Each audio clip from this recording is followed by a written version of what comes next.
Big up, big up, big up, and welcome, welcome, welcome to all that are with us today. What a game! What a game! What a absolute must needed win, and certainly something that we can all agree on is that we can at least um breathe, pray for the pray for Endo that that it's not as bad of an injury, that we get quick recoveries for all of our players, and that we march on to take on just another big game right after one after another in this one. Um, I know that it's late, so I'm not expecting a lot of people in the chat tonight, but it's the sheer fact that we are um, it's a sheer fact that we have a lot to appreciate. If you ask me, I mean, a lot of these players have been much maligned, and a lot of them have been held out to wash. And here we are. We get a good, and it's not only good, important victory, and one that we certainly needed to have in this game. A lot of different things to talk about, a lot of different ratings. I definitely want to do a quick one. Yes, it's the first home defeat of the season for Sunderland. Sunderland have been a massively difficult to beat at home. So it is a big one. Is a big game to overcome in this one. I know it's a late start, and it'll be. I'm sure I'm going to try to make it as early of an ending tonight, so that like make sure that you guys can get your beauty sleep, and guys and gals can get your beauty sleep. And but Reds, I wasn't going to let this one pass without a proper salute to the players that absolutely performed today. I mean, because Liverpool went to the Stadium of Light, and we did what we had to do. We did what had to be done, and it's not easy to say. There's no fireworks in this one. I didn't get my 3-1, or even or no 5-0 spectacle or something like that. No viral Salah moment. But it was grit on that. It was definitely grit on that pitch tonight. Resilience, and the bottom line, 3 points. 3 points is what we needed. Arnie Slot needed this. He has definitely needed this. This was for some a make or break game. For others, he's already broken the bank on his credit, but still, this was a game that needed to happen. The table needed this. We needed these points in the table. Look, we've seen Manchester United drop points. We've seen Chelsea drop points yesterday. They both drew. And we absolutely needed this one. Clean sheet. Yes, that definitely is big. So shout out to Virgil, Ibu, Endo, Robbo. You can throw Gomez in there too to hold it down after getting called on unexpectedly. And it is what it is when it comes to the resilience or the perseverance that we saw this team have. And what I mean by it is what it is that we made it through this game. We made it through this game. And I can say a proper shout to my captain, your captain. And for those that don't give the proper respect for our captain, shame on you, because it was the result of his header, his goal, that made it that really made it the one to remember for us in this game. I'm gonna bring up some points. I see everyone's starting to chime in and bring in a little bit of what we need to see. Again, this was a big game, and this is the most Premier League goals for Liverpool as a defender with that header. Virgil van Dijk now is for Liverpool in our history. He is the top leading scorer for defenders. Absolutely a pleasure and an absolute honor to have that man as our captain, and I think an honor to call him a Red. And he does his best to make sure that he holds and lives up to the standards that we expect from a captain. And it was captain's goal today. But big time. We got JK in the house. I hear JK working some things out, but I know JK is there with us. So how you doing, JK? If you can hear me? Yeah, all good, bro. All good. Good. All good. Mm-hmm. Yeah. Let's break this down, JK. Let's definitely break this down. I would say this. Liverpool ensured that the Premier League is going to be is going to be a race. Top 4, if not top 5, is going to be a race. You definitely made it a difference. I mean, today, we needed to get a performance out of these guys. 42 points we sit on now. 44 is what Chelsea sits on. 45 is what Manchester United sits on. So basically, Manchester United, Chelsea, we've put a little space also between us and Brentford, who play tomorrow. But Brentford will be hungry to get a win tomorrow, I'm sure. I don't mind if they do. I don't mind if they do either, to be honest with you. I wouldn't mind it at all. Yeah, I didn't get why. I didn't get the whole. I saw I saw the Football Terrace put out a thumbnail and it says Arsenal go 9 points clear, and I was like, what is he talking about? And then I don't know. I've never seen someone that is a Manchester United fan, especially, twerk so hard sometimes for Arsenal. I mean, shout out to Terry and his channel. Oh, that's weird. All respect due, but I mean, it's just weird. It's just really weird. Like all of the titles that seem to be in is always like waxing, glazing over, glazing. But bro, how many LFC content creators support Real Madrid and Barcelona? Yeah, that's a lot. No doubt. I'm telling you that now. Yeah, no doubt. All right, hold on one second. Bless up, JP. Yeah, I'm gonna send JP a I'm gonna see if I can. Yeah, it's a dreadful channel. That Terry lad. Like, these people are jokers, man. Jokers. 1 second. I'm going to.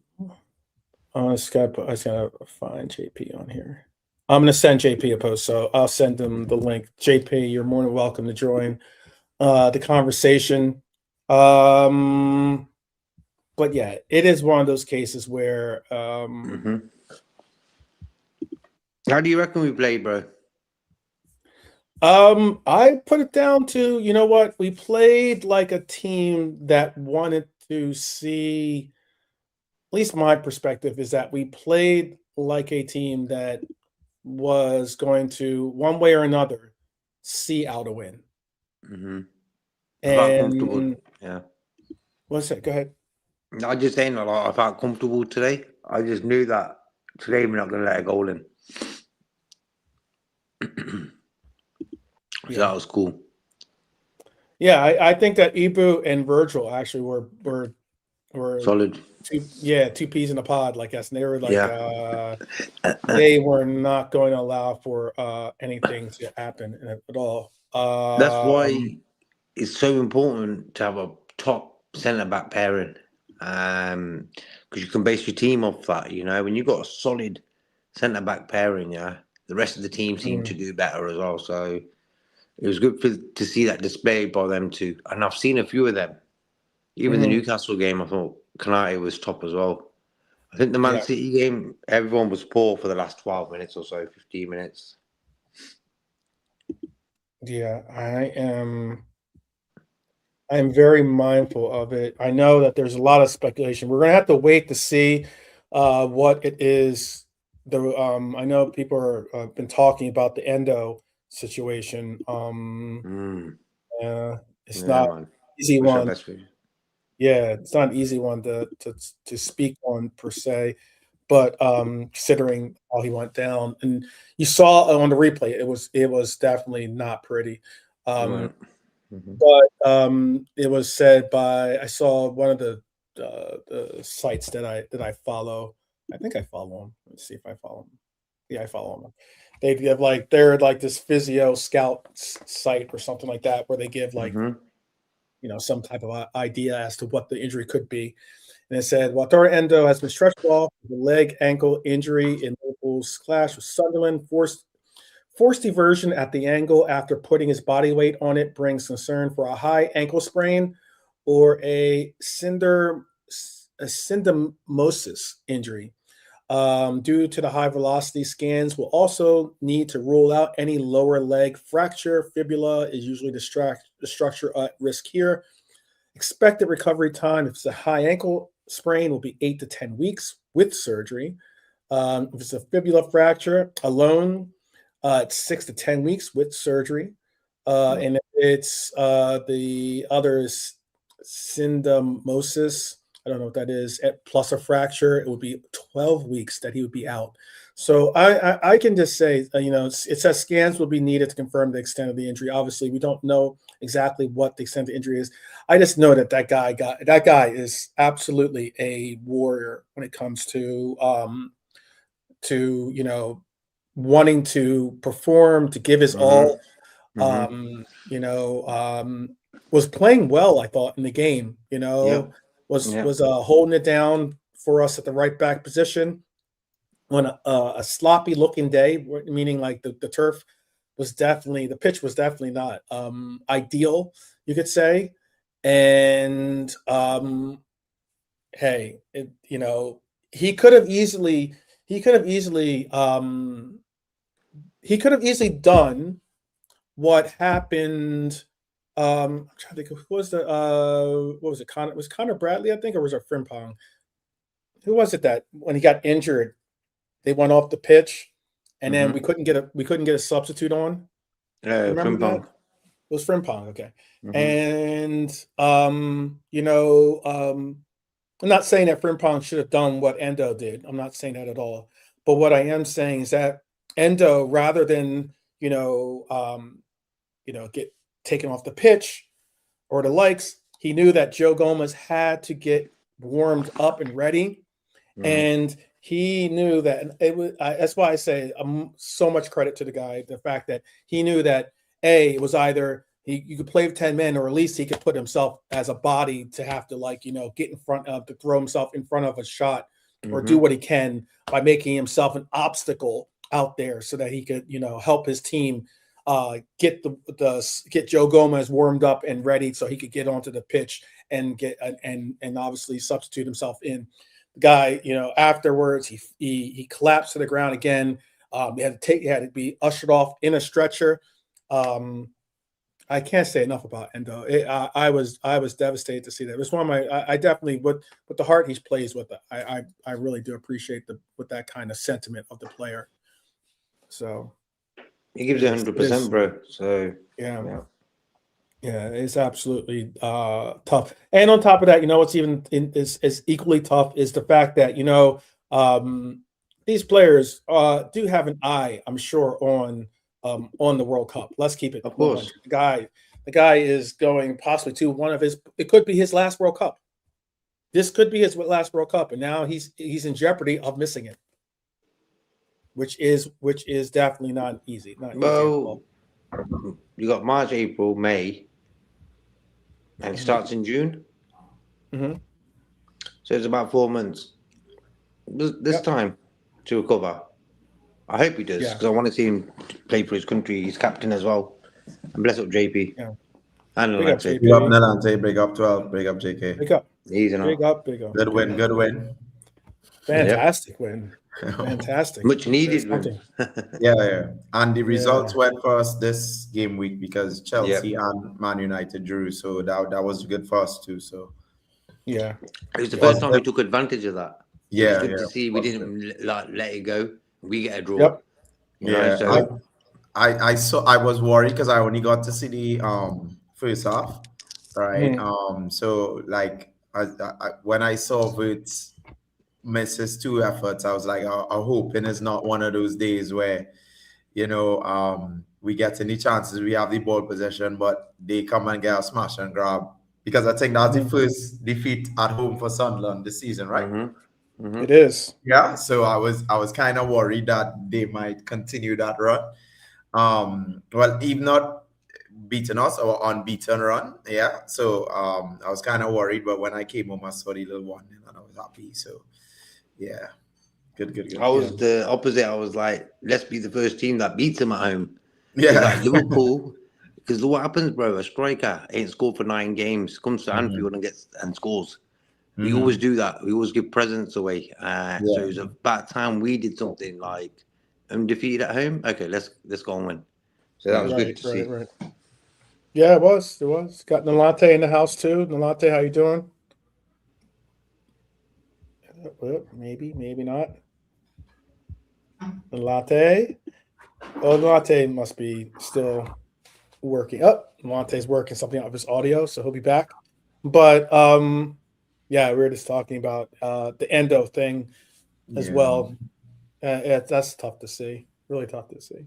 And it was tough because you saw the way he went, the way that his cleat got stuck in the turf. That was the difficult thing because he was going back with such velocity that when it got stuck and he saw him kind of like bounce back, I was just like, oh yeah. I'm hoping. Yeah, but him playing right back though, because it probably happened in the second half. So you all can walk me through it, but like because 12 kind of gave me a little picture of how the injury happened, but was it in the right back area? Or was it? It was a recovery effort actually. Yeah. If he doesn't make that recovery, and I think the reason why he made such a lunge for it is because he was trying to react to a player that if he doesn't do what he did, that guy is in on goal. Okay. And we're talking about we're talking about goal scoring opportunity for them. Okay. So he had to do what he had to do, and and he was willing to put his body on the line for it. Yeah. People so it baffles me because look what he hasn't played for us in a minute in since a while, and he looking to put his body on the line for us. And how does Slot repay him? By only playing him when he is when we down to scraps. And for me, boy, I don't understand it. And do deserve a lot more. There were a lot of games this season where he could have played him in his preferred position, and we would have got a little more out of those games, in my opinion. And now you give him scraps in right back. Me personally, I wouldn't have put him right back because of his pace and his thing, but like he was making runs. I don't know if you saw those. I don't know if JK noticed that he was making runs. He was, for the first half, there's a couple times he threw his hand up and made a run. I'm like, you and I was looking funny. Yeah, because he probably said when next time I get chance to play, so let me make my runs. Yeah, made the most of it. Yeah, I saw him make a run. I was like, what is he doing? Well, you gotta keep him honest. And he was trying to do that because I just saw Flo was just like, all right. We'll go towards the center on this one. Hi to Dara in the chat. Big up Dara for holding it down earlier today. Big up to definitely JK and Alante doing the same with the Reds roll call today. Oh man. It was it was a tough one. It was a tough injury to see, but like I said, we hope that he has a quick recovery, and that I just hope that's not something that he's got to get like not only recovery time, but then time to figure out how to get back into the swing of things for him. It could be that he's no longer going to be an option for us with the club going forward, with at least this season. But I, who knows? Maybe we're fortunate we get some good news, and that's all we can hope for, I guess. I wanted to talk about. I don't know. I know you didn't necessarily see the goal. You know what though? I do have. I'll show you the goal. Not in real time, obviously, but I will show you the goal actually, because I do have the goal to show. Hold on 1 second. So this was take this down here. This was Virgil van Dijk. Whoops. Across from Mohamed Salah, by the way. Mohamed Salah with that cross now ties Steven Gerrard. What was it? As having the most assists, I believe. I believe it's the most assists in the Premier League era. Wow. I think that's what it was. But this was the header from Virgil. You can see there's no fouling on him, or he got away from his from I'll tell you this too real quick. You see what's going on with Cody right there? They need to do something about that in the rules. I don't know. I don't think that you should be allowed to just bear hug people in the body. I understand. I understand that's normally how it goes. I understand that's how things have been. There's a lot of pushing. There's a lot of grabbing. There's a lot of like moving around and the likes. But if you can physically just grab a player and wrap your arms around, and like bear hug him and prevent him from jumping or moving, how is that? What is that? But anyway, that's just my rant. But this is what we get. This is what we got to see our captain do right here, and that is score the goal. Put your hands up if you're a winner. Big up. Endo up there. I see you, Endo. Yeah. But that's what it went down to, was that it was a case where like Virgil, and it was on goal. It wasn't like there was someone on the line. I don't know who that is for Sunderland. Let me see if I can see who that number is actually. But they did have someone on the line. He did get technically a head to it. That was, I think it was. No, it wasn't him. Actually, it was number 19. Diarra. It was Diarra. But he got ahead to it, but it was already headed to the goal. He got ahead to it. It's not an own goal. That is all of Virgil van Dijk's goal. Yeah. And he's more than willing to take it for the club here. Referring to the good, the bad, and the Endo armchair. I don't know what you mean by that, but oh gosh, you guys I hope it's not either. I hope it's not the end of the season for Endo. But yeah, what were your thoughts going into this game? Were you did you have some trepidation? Like, were you thinking that this is one of those games that we could easily let ourselves get away?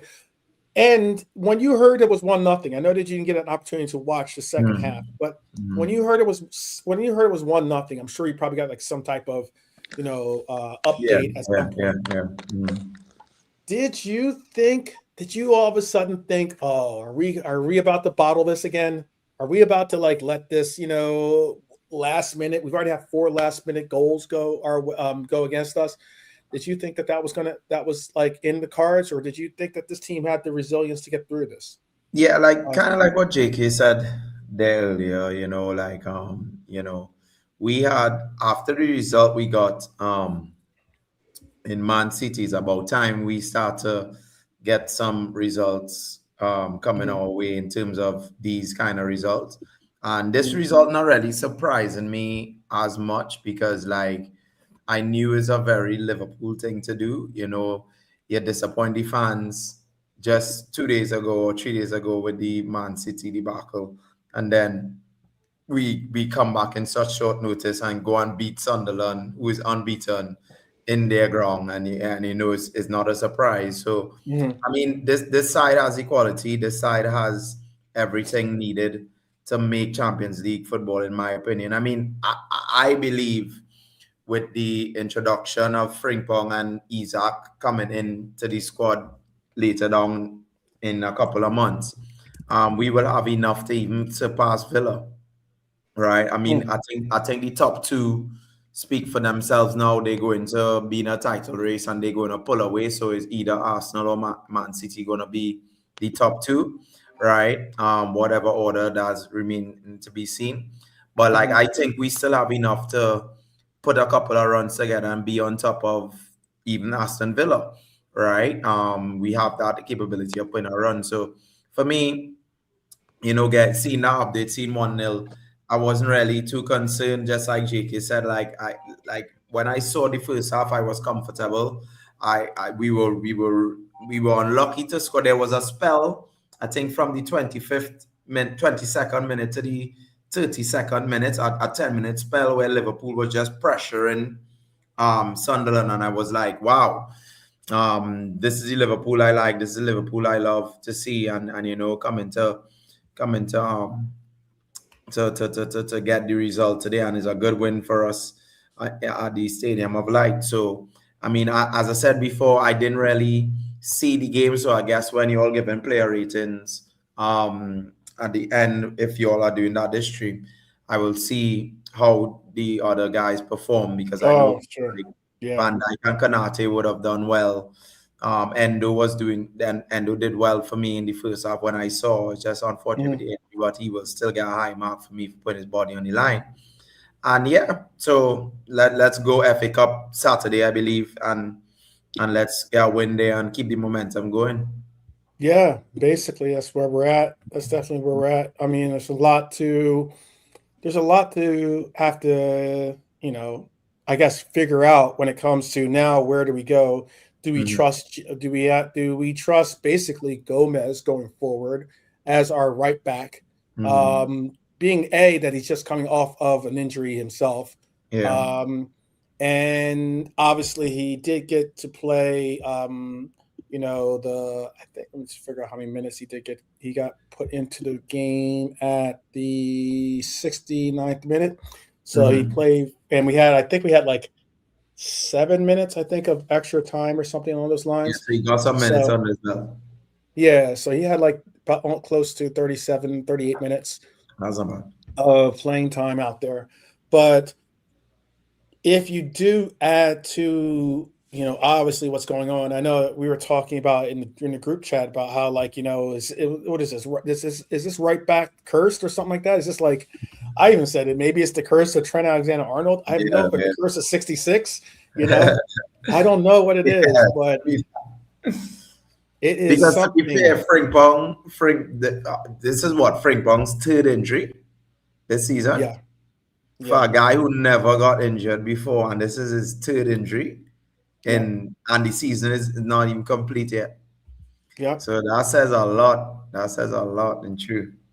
Yeah, and it's not even like it's not even a case where I wouldn't even go as far as to say it's a case where he's you know, like, it's not like we're going through the rigorous, we're doing the gegenpress and it's, you know, high pressure and it's all this different, like, you know, heavy metal style, like incredible intensity. No, it's not even those cases. It's like a lot of these guys are going down with impact, hamstrings, obviously awkward falls, awkward challenges, you know, some would say even malicious challenges by others. It's just been a difficult year for us this season, trying to maintain and keep a healthy squad out there. Let's see. Let me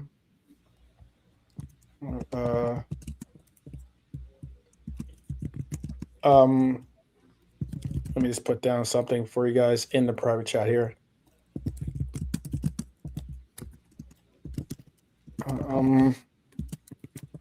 But I mean, like, I guess I gotta say too, because it's so late. I'm gonna make sure that we make this a quick show. Let's just get right into. Let's get right into these. I guess you could say the ratings that are. I don't even know if some of these ratings are going to be interesting to put down because, again, like you said, we controlled this game. The first half we controlled. I think the second half we controlled as well for the most part. There were stretches that they start. Like I think the first half was just all of us doing what we needed to do. But the second half, different story. We came out for a quick second, but then they pushed in, nearly scored. And then obviously we had a little momentum. They had a little momentum, and then we finally got our goal. And then all of a sudden it brought, much like it does for all teams or all games that we witness, it makes a team that is saying, "Oh, we're just going to sit back in a low block. We're going to sit back and allow for wait for that counter." They finally came out of their shell a little bit, and they pressed and pushed forward. And when they did, it definitely caused some issues for us to have to go and do what we needed to do against them. So it wasn't easy. It wasn't easy settings in the second half. It was definitely an important fight to the finish, basically. We got Nolante. Let's see if Nolante's mic works this time. You with us this time, Nolante? Yeah. Sorry about that. Yeah, just it wasn't even the mic. It was just something else. But yeah, all good. Yeah, JP, blessings to you always, man. With your presence, man. From the other side of the world. Come on, man. Yeah. Same here. Always, bro. Always. We smiling today, Nolante. We happy today. I'm content. I wouldn't say smiling, JP. I'm just content. Yeah, well, I mean, as before you came, I didn't know if you hear. We won the game. Missed. We won the game. We Chelsea and Man U drew. So yeah, we capitalize on both of them dropping points, right? So we still in there for Champions League. So we won the game. So smile. I actually, you know what, too? I forgot. I will say this: ballers and bottlers. I had ballers today. I had Florian Wirtz as one of my ballers today. I think Flo has turned into one of the most dynamic players in the Premier League. He could have made better with one or two opportunities that he had. I'm not gonna slate him for that though. I thought he controlled the tempo. I think every time he touched the ball, you thought there's an opportunity for something to happen, and that's what is fantastic to see out of our number 7.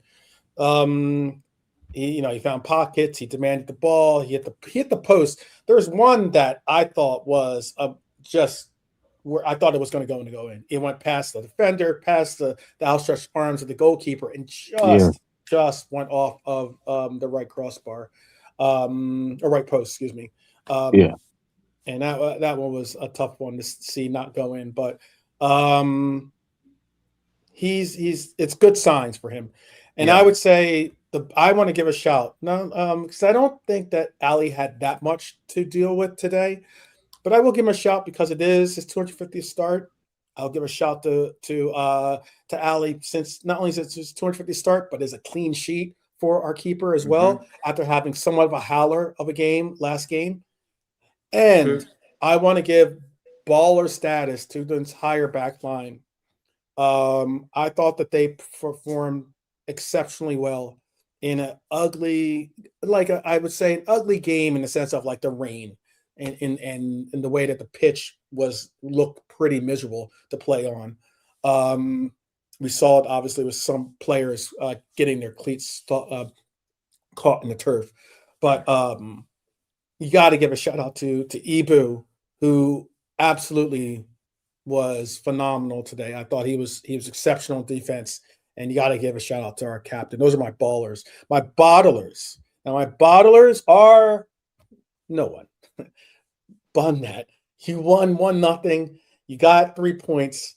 I'm not picking out any bottlers today. I'm sure that there might be someone out there that's going to be like, oh, this player played poorly or this player needs to step it up. Hey, we got what we needed to have done today at a place that no one this season has won, and that's plain and simple. So gritty win. I don't want to give out any bottler award for a team. I think that persevered in a game that saw yet another injury to one of their fallen brethren, and you could tell how you could see Endo was. You could see that Endo was like had his shirt up, and you could tell that he knew that it was serious, and everyone was giving him like trying to come over and give their best to him for his before he went off. You guys want ballers or bottlers? You guys got ballers or bottlers? More than welcome to say who's your ballers and bottler. You can give a first half baller or bottler, JP, if you want. I agree with that. Like I just like you said there, the Premier League starting to see that even if Wirtz is not even scoring or getting assists, they're starting to see that he's impacting and he's very important for Liverpool. Like everything's starting to go through him now. Everything we do, positive, build up play, shots on target, getting players involved. Wirtz is that guy now, and it will only improve from here. For me, if I just need to add with Wirtz too, like I believe if he gets some more quality players around him, not to say that we don't have the quality in Etitike, Salah, Gakpo, but like Salah's legs is going, Gakpo in and out of form right now, and Etitike, because he's the only striker, is experiencing burnout from time to time with some games, right? So once we put the pieces around him, we will start to see him perform even better, because he's that guy who just makes things happen. Even if he doesn't get the assist, he was the one who break the press, cut the splitting pass, and that shows me like what Gerrard used to do, right? Even though he was impactful, he always had a good game, whether he had an assist or a goal, right? Gerrard would always be the highlight of Liverpool, captain, fantastic all the time. And you see that little sign from Florian Wirtz, just for him to. And what I love today about Florian too is that he made a couple of mistakes, bad passes, and then his recovery to even win back the ball. So his physicality is getting there too. And these were against stronger guys than him. So so ballers, I would say Florian Wirtz. I'll give a shout out for McAllister today too, right? True, very true. Yes, McAllister, from what I saw in the first half, I was not impressed, but I was happy that I starting to see the McAllister that I know and love, and give a shout, because he rarely got that this season. His performances are not really there this season.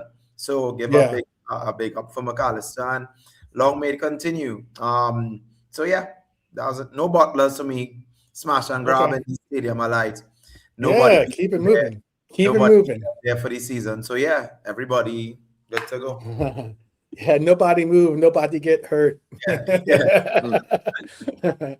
All right, do you have any bottlers or ballers that you want to talk about, Nalante? I agree. I think with both of you about Wirtz. Again, some people who don't understand the game will say no goals, no assists. He had a stinker, which is not the case. He played well. He just didn't get the goal, the assist. His touches, his little deft touch. You can tell the quality of a class player to set up moves. Yeah, one or two, like I said, like JP said, one or two passes, but you're not going to get it right half the time, Just a shame he goes off his wavelength today. Was off radar, certain things he was creating, and just the three in front of him. They went at the races. The three in front of him went at the races. So obviously, excuse me, big up Red Armchair. Ibu and VVD were immense. Definitely immense today, and like JPU said, since he's come back, obviously, God, I hope his dad is rest his soul, his dad, to be more point. Obviously, Broby, he's a good player. He's been causing a little bit of havoc in the league, for Sunderland. He scored a few goals, but they dealt with him, some tight things. They dealt with him well. Whole back four, Robbo was solid. Although the UK commentary was biased, to be honest. Absolutely horrible, honestly. The commentary. Yeah, apart from them, yeah, the whole defense, yeah, Endo done okay, Joey, and yeah, shout out to Allison. Bottlers, I'm not gonna say there's any bottlers, but not. I'll just say I wasn't impressed with Cody and Mo again. They were a bit lethargic again, missing, and I know Grav and Mac, they were Mo did too. get the assist too. He did, but the overall game, he wasn't great. I mean, he was unlucky with that last minute shot, the fully, but he wasn't great. It's just even, beating a man, he had a few one-on-ones and he struggled, man. And when it comes to some to great players, yeah. Him and Cody were a bit lethargic. They had more of the ball, but they didn't do enough with it. And Grab and Mac, Mac had a good couple, but I thought they were very lethargic in the midfield. They battled well, but there was too much gaps in the midfield for Sunderland at times. It's just that our defence were holding firm. So, yeah, I mean, to be honest, Grab and Mac, honestly, man, Curtis Jones, the next week has to start because they just I wasn't impressed, if I'm honest. But they were a little bit better, but I wasn't impressed. So yeah, that's about it, really, to be fair. Okay. Bottlers for you, JK. I'm going to mention a few names. Like for me, of course, Wirtz. I said on the roll call that if you look at Wirtz, how he starts a game off and what gear he's in, you could tell if we were going to win the game and that. And he sort of got into that today in the first half when Wirtz was getting the ball. He just looked like he was on it, And the thing is about Wirtz is he does everything in slow motion. Imagine this guy puts his foot down. He'd be something special, you know what I mean? He uses his brain a lot when he plays, and that's what I like about him. He's a little bit different to quite a lot of players. He don't like to waste energy as well, I noticed, but he gets stuck in more as well. So I'll definitely go with him. And for me, Kanate, bro, I think Kanate. This game and the Newcastle game are probably the best I've ever seen Kanate play in a long time and stuff. But I'm going to tell you the truth. I was really disappointed with Sunderland. They weren't at the races. Hence why we got the win and we got a clean sheet. I just felt they weren't really good enough to break us down. They had that one sort of messy sort of chance where the ball was flinging everywhere. But other than that, nothing really. So it just shows me that in certain games, we can concentrate to keep a clean sheet and get a win. We can do it. In certain games, we don't do it. So I was a little bit worried because I was like, it was about the 79th, 80th minute. And straight away, Sunderland had the ball. I was like, this better not happen again, man, where we have given the opposition the ball for the last 10 minutes or so. And I knew there'll be a lot of injury time because of Endo. So the last 17 minutes, Sunderland were having the ball, and then all of a sudden it sort of stopped. We did something, I can't even remember. I think it was Curtis getting stuck in. I think Curtis looked good when he came on, by the way. Yeah. Bottlers, not really. Kept the clean sheet. We won 1-0, so there's no Bottlers for me. But I just felt like Gakpo missing again. Yeah, man. Yeah. Missing big time. I got you. I think I said the other day that he gets in Ekatike's way sometimes, and he does. It happened today, man. Yeah. I'll show you this too. I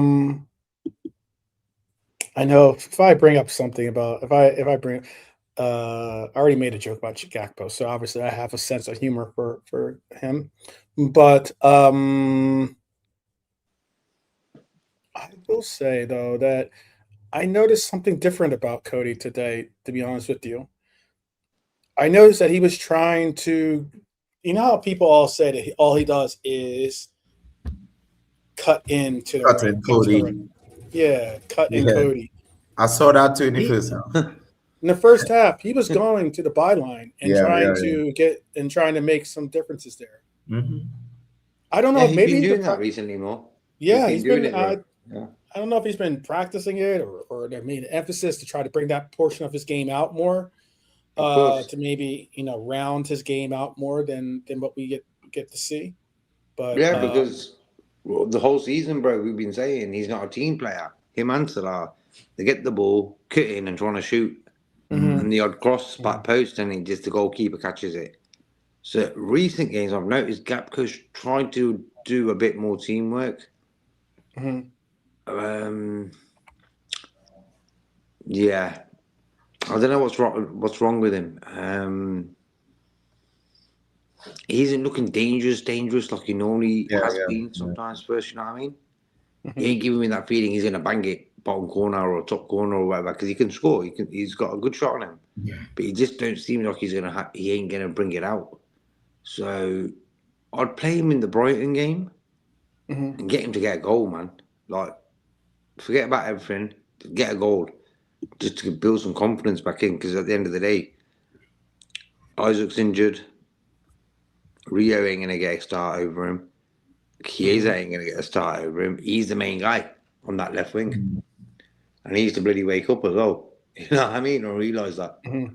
I like that Gapco. He's a top lad, proper spiritual type of guy. But I just feel sometimes he lets himself down. He's full of energy. He's got energy, but I just feel like sometimes he's just wasting it. Yeah. Like a bit more direction. I think he was trying to link up with Ekatike a little bit more today. I noticed that as well. So I think too. that. Oh no, finish your thought. Sorry. I just feel like he can be better, bro. He just needs to be better. Just that extra 25%, and do something that's going to affect the game instead of getting the ball. Yeah, that's the only thing with him and Salah. Like, if you're not gonna interact with the other players with 1-2s and stuff like that, like the way Wirtz and Salah did the other day, I was just so happy that he did that. Like, they used the winger to do something simple like that, get the ball, pass it, bang, goal. That's what them two should be working on, and that's as simple as that. Arthur wasn't impressed with the game today. Oh, I know. I saw that. Yeah. I was also going to remark about the fact that I get that Gakpo wasn't able to, provide what we want from our left wing.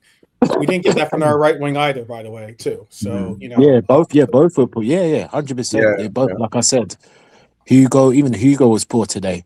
Like Hugo, he made some good runs in the first half. No, he should have definitely bagged that goal. One or two headers he should have definitely had. Yeah, and he had the chance with Salah. But he dinked it over. But in the first half, he's making one or two good runs, but he wasn't being found. And I think that got him frustrated. But other than, which I felt for him, but other than that, his link play was just off. And again, it was just off. He made a good running, but his just link play was just off. And the two chances, yeah, man, this is what I mean. And brother Mac, honestly, I'm not going to lie, they're both lucky to be starting, honestly. I'm not going to lie. They were a little bit better today, but they're just off it. They're still off it. Yeah, you saw little bits in here today, but again, we're getting bypassed in the midfield, and when they had the ball, they were just too slow. There's no sip. There's no sip. Yeah, you see, yeah. Sorry, there, JK. Oh, bro, I feel sorry for Gakpo because he's in a predicament where I don't think he's a starter, but I don't think he's a squad player as well. If you understand what I'm saying. So he's not going to start consistently, but he's not good. He's also not that bad to be a squad player. So that's why I love the rotation that him and Diaz had last season. Yeah. And that was pressure competition. That was the perfect blend because what happened when you have two quality left wingers like that? It's like us having Ekatike and Isaac. So right now, if we had Isaac would have been picking up the slack for Ekatike because there would be rotation. You understand? And then when Isaac goes down, Ekatike will come up. So that's why I'm feeling sorry for Gakpo because last season, what him in my opinion, a lot of people, and hats off to Salah. Yes, Salah, yeah. He had an excellent season last year, record breaking. Hats off to you. But what won me the Premier League and what was one of the components that won us the Premier League last year was the fact that Gakpo and Diaz was stepping up. And even Diaz as well in his first 9. But that relationship where Gakpo and Diaz would be sharing the left wing, right, was excellent for us. It was as good as Salah on the right. Yeah. And that's why I feel sorry for Gakpo, because he's not a bad player at all. Right, but it's just because he's our only and starting left winger, we expecting more from him every game, and he's not that type of player to consistently give us something every game. He's that player where he will have, and that's where he's feeling the pressure the most, in my opinion, because he's expected to give out every game now because he's supposed to be the guy. So yeah, I feel it for him, man. I can agree with what you're saying. I can agree. I think that's an unfortunate circumstance that players see quite a bit, whether it's a player leaves and the player that left, you're now going to be endlessly compared with, or it's a case where, just as you said, last season, I believe that, and there's people that may, they're not going to, they produced the same amount of GA. Yeah. That we got from our right side, Salah, who had an epic year for himself last season. And that was the thing about it, was that with the proper rotation and likes, you could play Gakpo against certain lineups, against teams that were set up better for him to perform against, and vice versa, when you could put Diaz there to do things that Gakpo isn't exactly the best at. Every game kind of different. Yep. And then the last portion of it is that, as you said, JP, is that, personally, in my opinion, is that by having that rotation, you now present an opportunity to allow for those players to have those rest periods, to have those off days where they can actually, recuperate and be able to give 100%, as opposed to, having to do the whole every 3 days and push it out there and maybe exert too much energy to the point where you can injure yourself. So. I think that Gakpo is. I don't think that Gakpo is like some world class. Oh, he needs to start every day, but I think that he's a good squad player. I think sometimes when we get into these conversations, and people will be like, "Oh, he's a bum," or "He's trash," or "He's it's not a bum. He's all these different things." I'm just like, easy. That's the emotional fans. Junior and Elise on the bench, don't they? These guys, you know what I mean?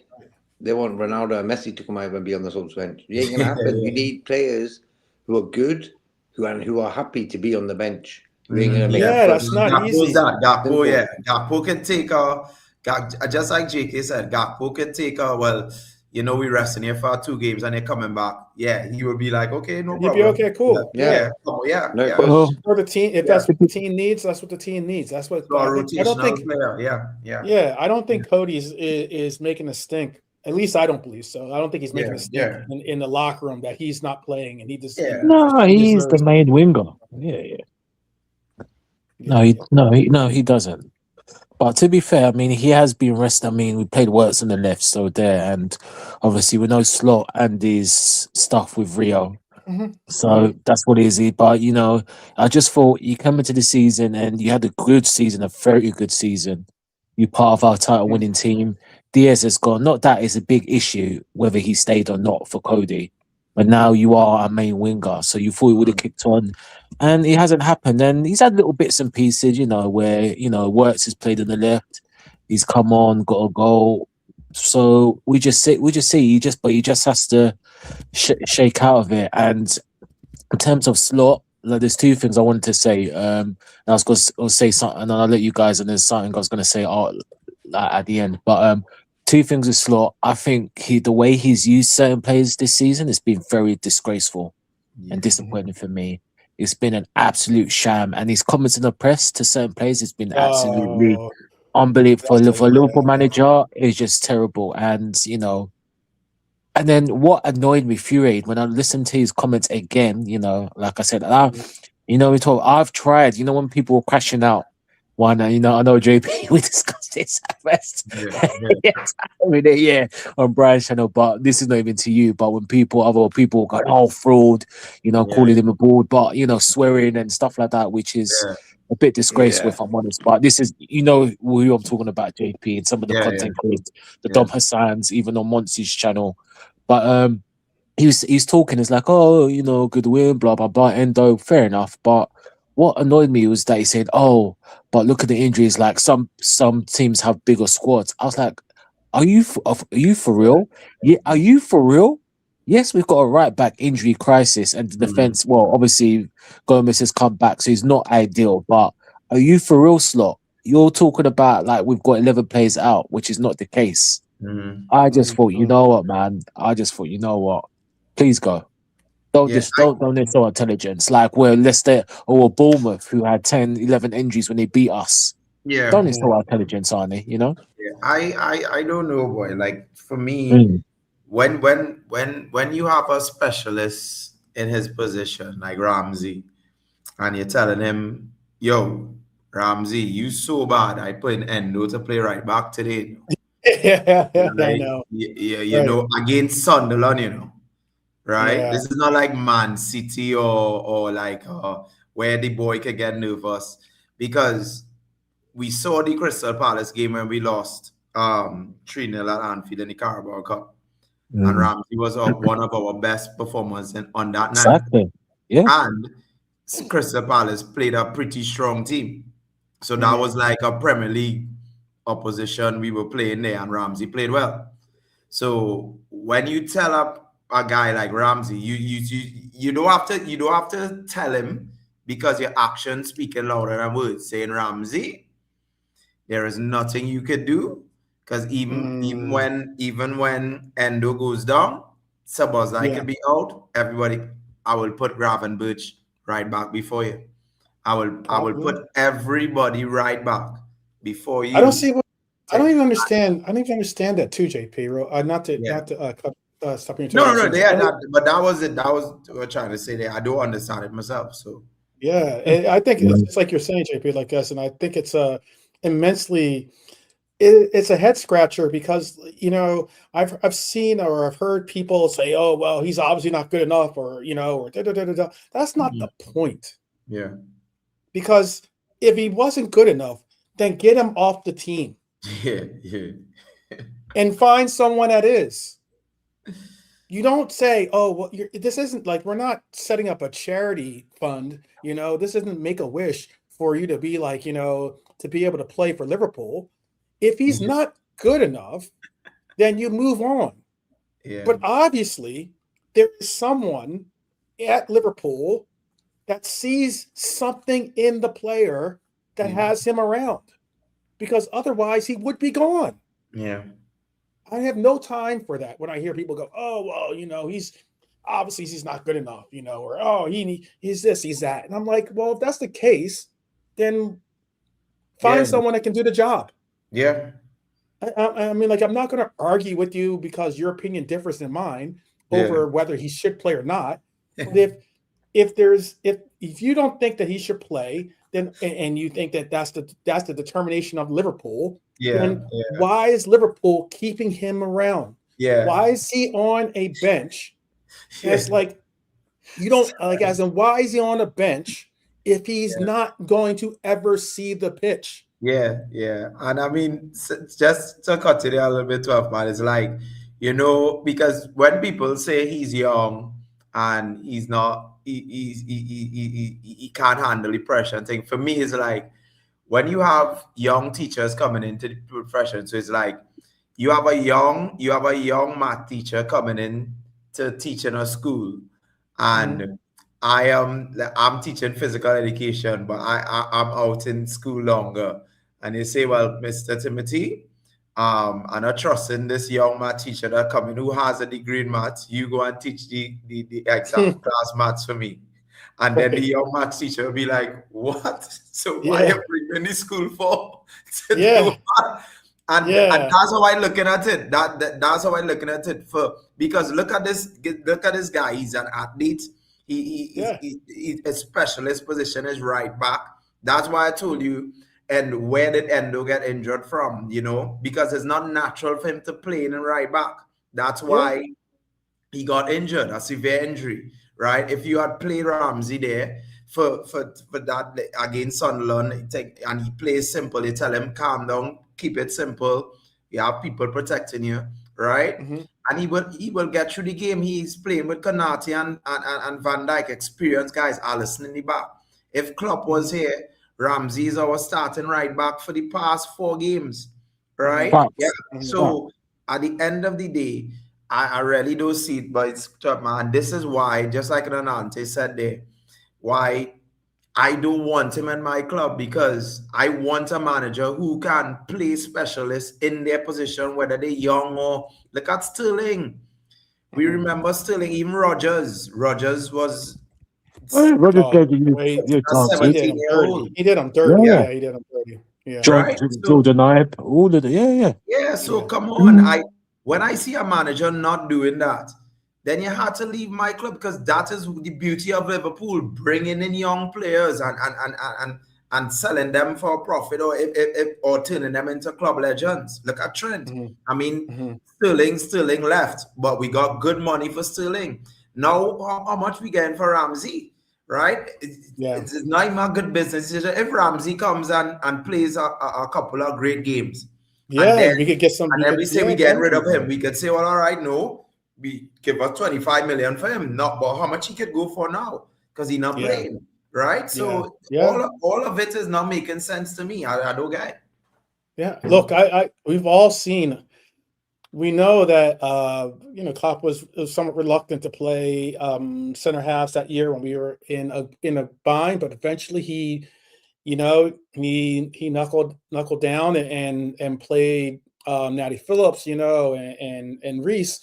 But he also, I mean, like I remember too, he was a guy who played Kabak, and Kabak was not necessarily a player that should have been relied on as a Liverpool player, but he still got to see the pitch.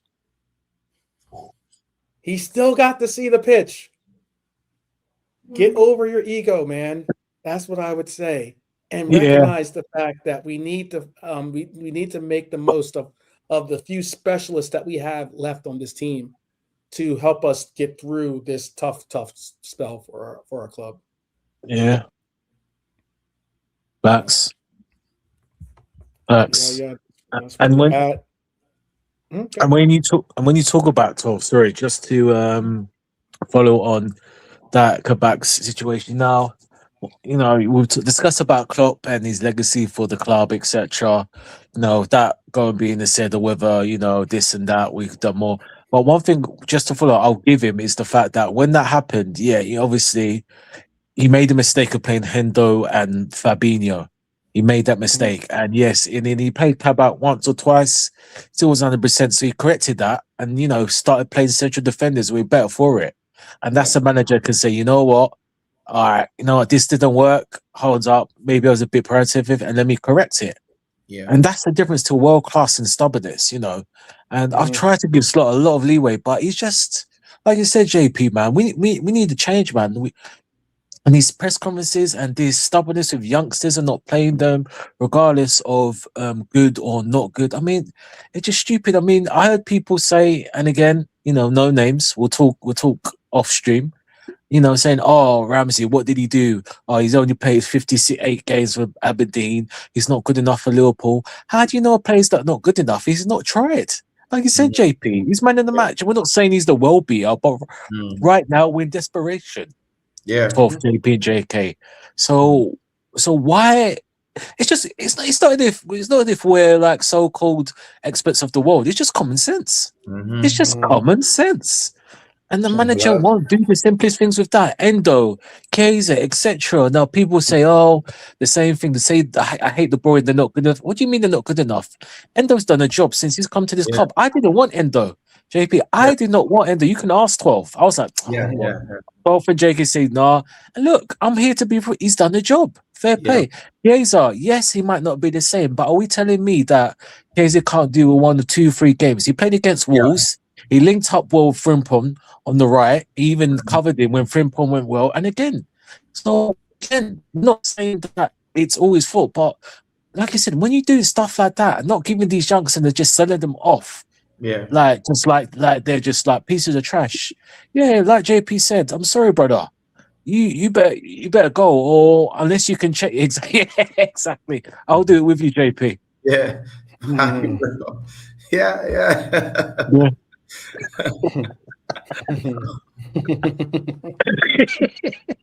No, Wow. you're spot on, bro. Oh god. Oh man. Wow. You guys, let's get into these ratings real quick. Sure. And then I do have actually a moment of red zen for all of us too. But yeah. Yeah. Oh, let me show you this too as well before I even get into this though. Let me show you this little weirdest.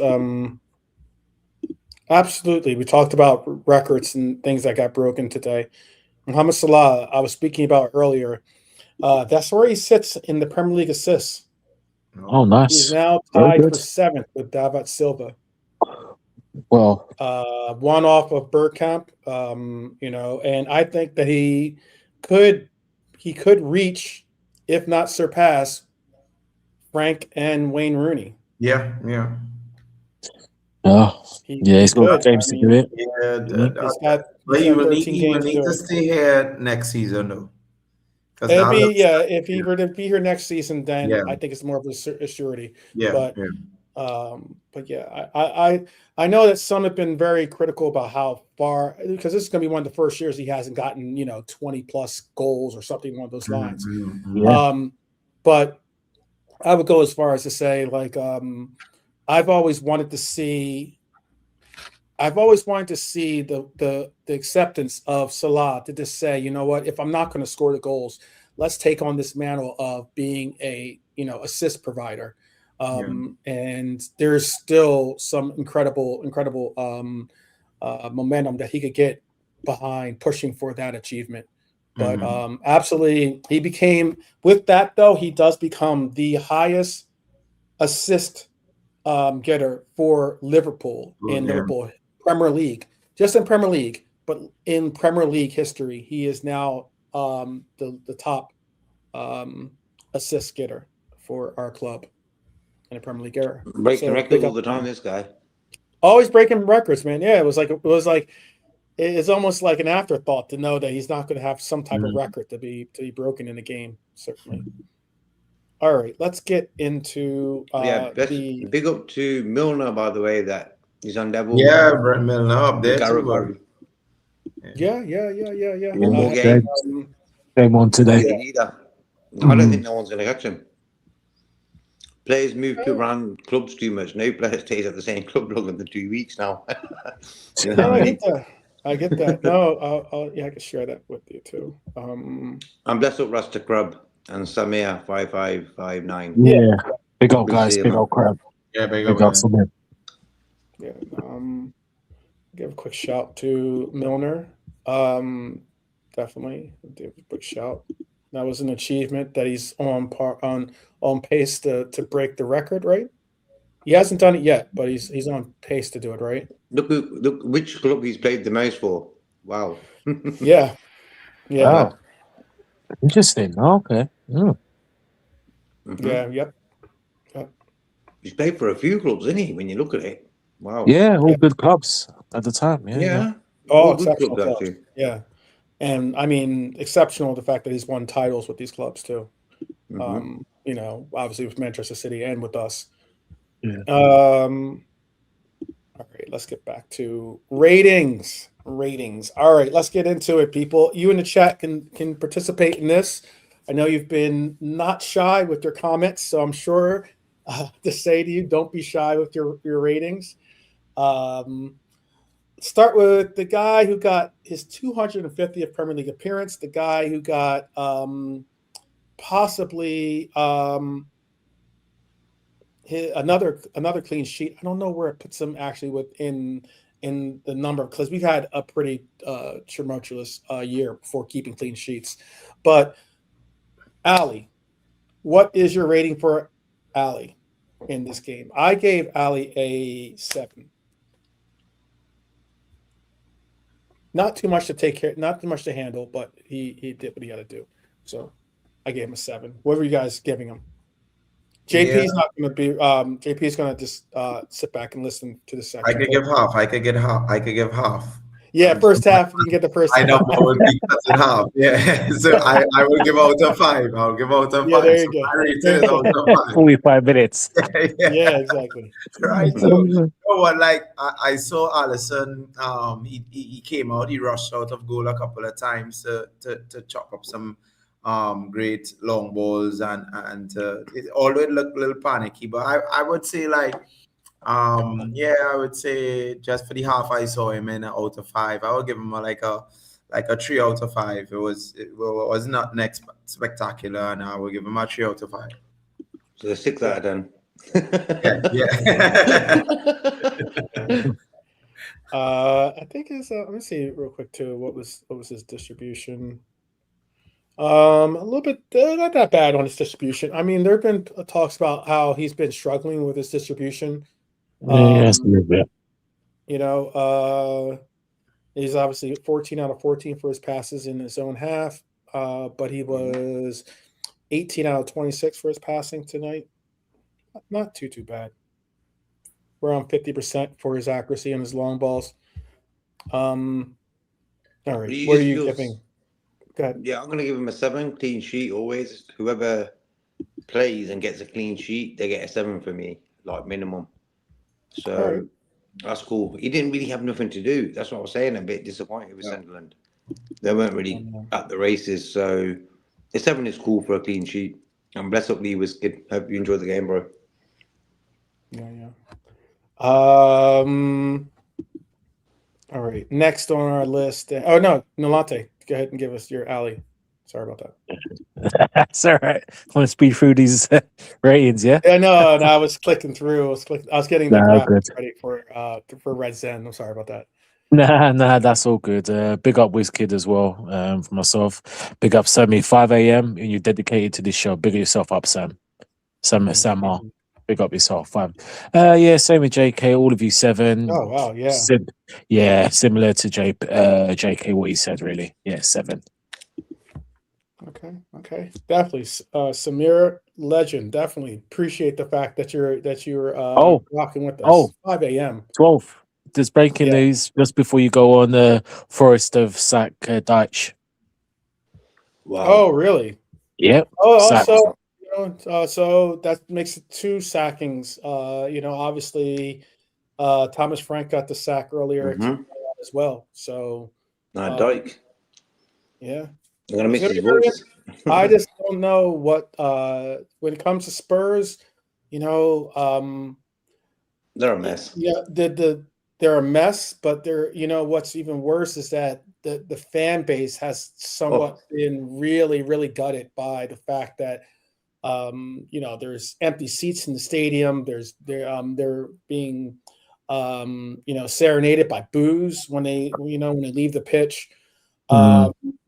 It's a tough place to be for the fan base of Spurs. It just seems like they're at their wits' end with the club, and I don't know who exactly walks into that team. Like if for the sheer fact that you guys, I know people are like, oh, Poch isn't coming back until possibly after the World Cup, and that's if he does, because he makes a good salary here in America. I think he makes something like $5-6 million or something like that, something ridiculous. Double check. Yeah. Well, for me, Tottenham, bro, they want to be a big club, and Arsenal winning the league maybe is probably doing their head in even worse. Hence why they probably sacked even more. You know what I mean, bro? So football's a mess right now. When you look at the clubs involved in the sackings recently, you got Forest, Tottenham, United, Chelsea, big clubs, man, all getting rid of their managers. Yeah, we're on that borderline of are we going to do it or are we not going to do it? And Yeah. when you pick up a win like today, you know what I mean? That's what I'm saying about consistency, bro. At the end of the day, we should have beat them at home as well, Sunderland and Burnley. All these games, you just drop fucking points, yeah? What is that all about? So how come we can pull a result like today off and a result like that in Inter Milan, Real Madrid, Arsenal, where we concentrate and keep clean sheets? But against Man City, we crumbled like a dominoes. Bang, bang, bang, bang. Winning 1-0, all of a sudden, they've scored 3 goals. And one got disallowed. Like, how does that happen? So, concentration levels, man. Yeah. Sevens. I don't know if Samir was. I don't know if he's questioning the 7 or if it was too low, but yeah, you can give your own grades. You don't have to definitely. If you want to give him an 8 or if you want to give him a 6, you could do what you like. JP's giving him a 3 out of 5. Yeah. JP gave him a 3.5, so that way it equals out to be a 7. How about that? Second half performance. Making their own numbers up now. I'm like, oh, what's going on? I'm giving him 1 as well, that done. There you go. I'll give him a 1 for 1. Do what you need to do. When you win, hey, I'm not going to argue. But all right, let's move on to the man who played right back for us today, out of position. I think it was a brave, energetic. I would even go as far as like a heroic team effort, in the sense of our teammate effort, in the sense of knowing that if he goes off the pitch, we're playing with 10 men because because Gomez has to get ready, and there's no guarantee that he is going to get into the game. Obviously, they're pushing to score at that particular case. They got a corner kick from that. I think massive respect for my guy Wataru Endo. I gave him a 7.5. I gave him the 5.5 just for the heroic effort. But yeah, I gave him 7.5 today. What'd you give Endo? JP, you want to give him a first half rating? Yeah, bro, for me, 5 out of 5.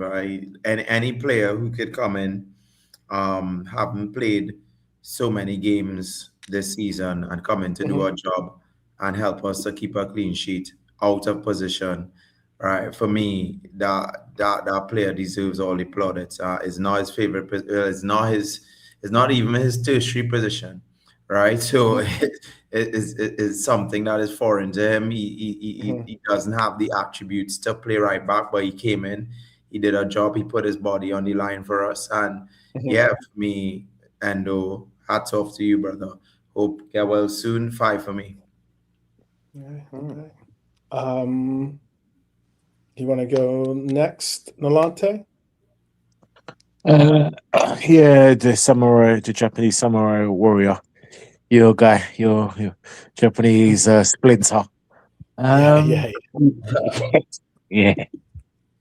Listen, he done what he could do. I mean, there's once or twice he got beaten on the right side, but I'm not going to blame him for that. He's never been a guy for pace. And there's one where I think was it Matt? He put it out wide, and he had time. He could have done a better ball, and I think we would have scored that. There's about 3 or 4 plays in the box, but apart from that, he's very solid. He done what he did, and of course, typical Endo. He gets that knock and he gets back trying to defend the corner. So same as you, 7.5. Okay. All my big twitches. Yeah, getting some 8s from there. Yeah, I mean, listen, I'm not complaining with an 8. So yeah. Yeah. You know what? 8. I'm changing it. You know what? 8. There you go. I'm changing it. Makes me feel bad that I gave. Now I can't have the lowest grade unless maybe JK does it. What do you got for? I got an 8 for him as well, bro. Right? After so long, make me the bad guy. Yeah, 12 one's the bad guy. He shouldn't be the bad guy. I know. Banbanmi is 3 in Japanese. So big up to Banbanmi. For me, it's his mentality. What I like about Endo: don't talk too much, don't make no fuss. If he comes on the pitch, he's going to just do one thing, give 100%. And we're at that point now where he was like our 6th or 7th right back of the season. So if a guy Yeah, like that can put a shift in there, fair play to him, man. yeah, and especially a guy like that could lace up the boots, and having not played, and when I mean, like, you can First start of for the season, Premier League. his first start of the season, I think, yeah, in the Mad. Premier League, yeah. So shout out to number Bon Me, through number 3, Ichiban in our hearts. All right. Easily one of this guy's best games. Strong in aerial duels, covered well. The forwards that he had to take on today. What is the forward for Brubbery, right? Jeez, for a big guy, he was going down like a sack of bricks today quite easily. But I think he was quietly the most dominant player in our back line. Ibu, I gave an 8 today. I gave him an 8. JP? Yeah, 4 to 5 for me. Like, just like JK said, this is the Ibu we want to see consistently, right? I remembered there was a ball that came across the right side early in the game, and he got a great block. I forgot the perfect. striker. Yeah, a great block, because like in the wet, that on target could skid off the ground, it could possibly go for the goal. Yeah. So excellent block from Kanate from what I saw in the first, and he was very solid throughout the first half. So for me, 4 to 5 for me. Okay. And Latte? Yeah. Ibu's been, since obviously what happened to his dad, got the rest of his soul, he's been excellent. That was an Ibu of the first half of last season before he got injured to the title, and that's what you need to see more of. He was just excellent. He matched Broby, and Broby's been difficult for a lot of teams, Premiership teams this season, Physical, he's got goals here and there, and yeah, he marshaled him well. On the threat, it was honest. It was an honest game between two pros, and he won the battle. So yeah, big up Ibu, 8.5. Okay. JK? Yeah, I'm gonna give him 8.5 as well, because certain games, like, you just don't worry about him. Like, you just know he's gonna do everything right today. And you have other game, you're thinking, oh God, what's gonna happen next? You know what I'm saying?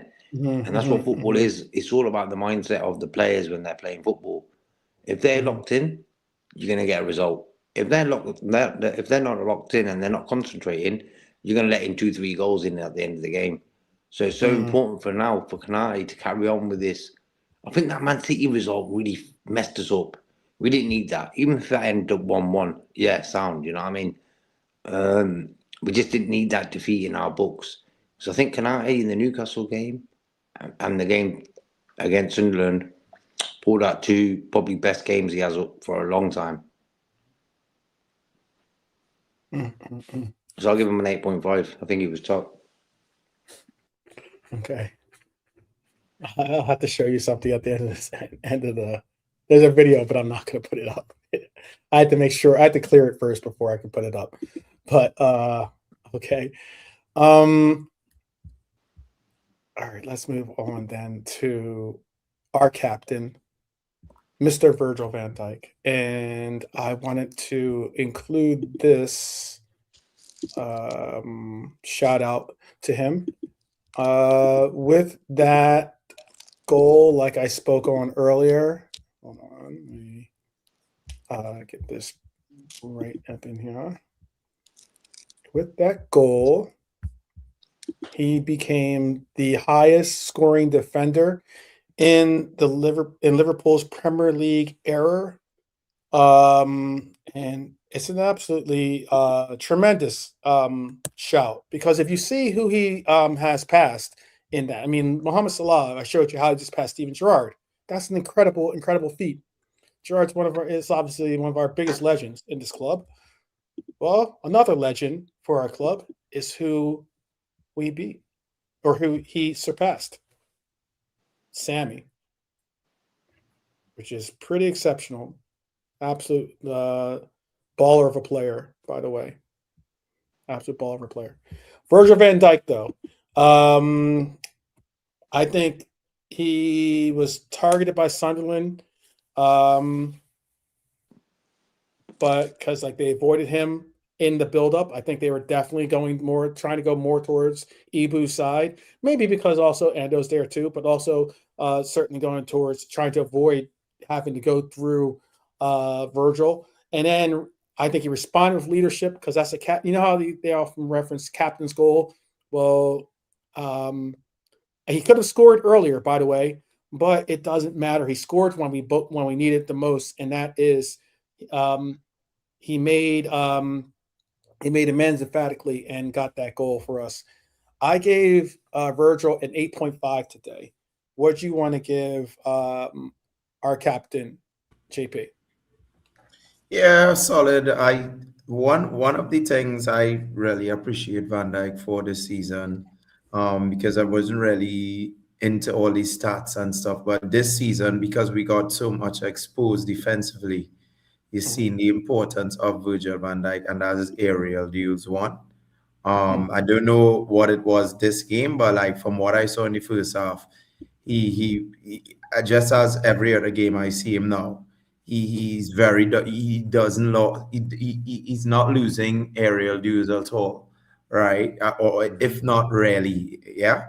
So like I start to appreciate, and when I see we are under pressure, and Van Dijk is winning those duels, it makes me feel a lot safer on corners, long throws, free kicks, crosses, right? Because I know my captain is there to get his head on it. So yeah, I'll give him similar to Konate, solid first half, 4 out of 5 for me.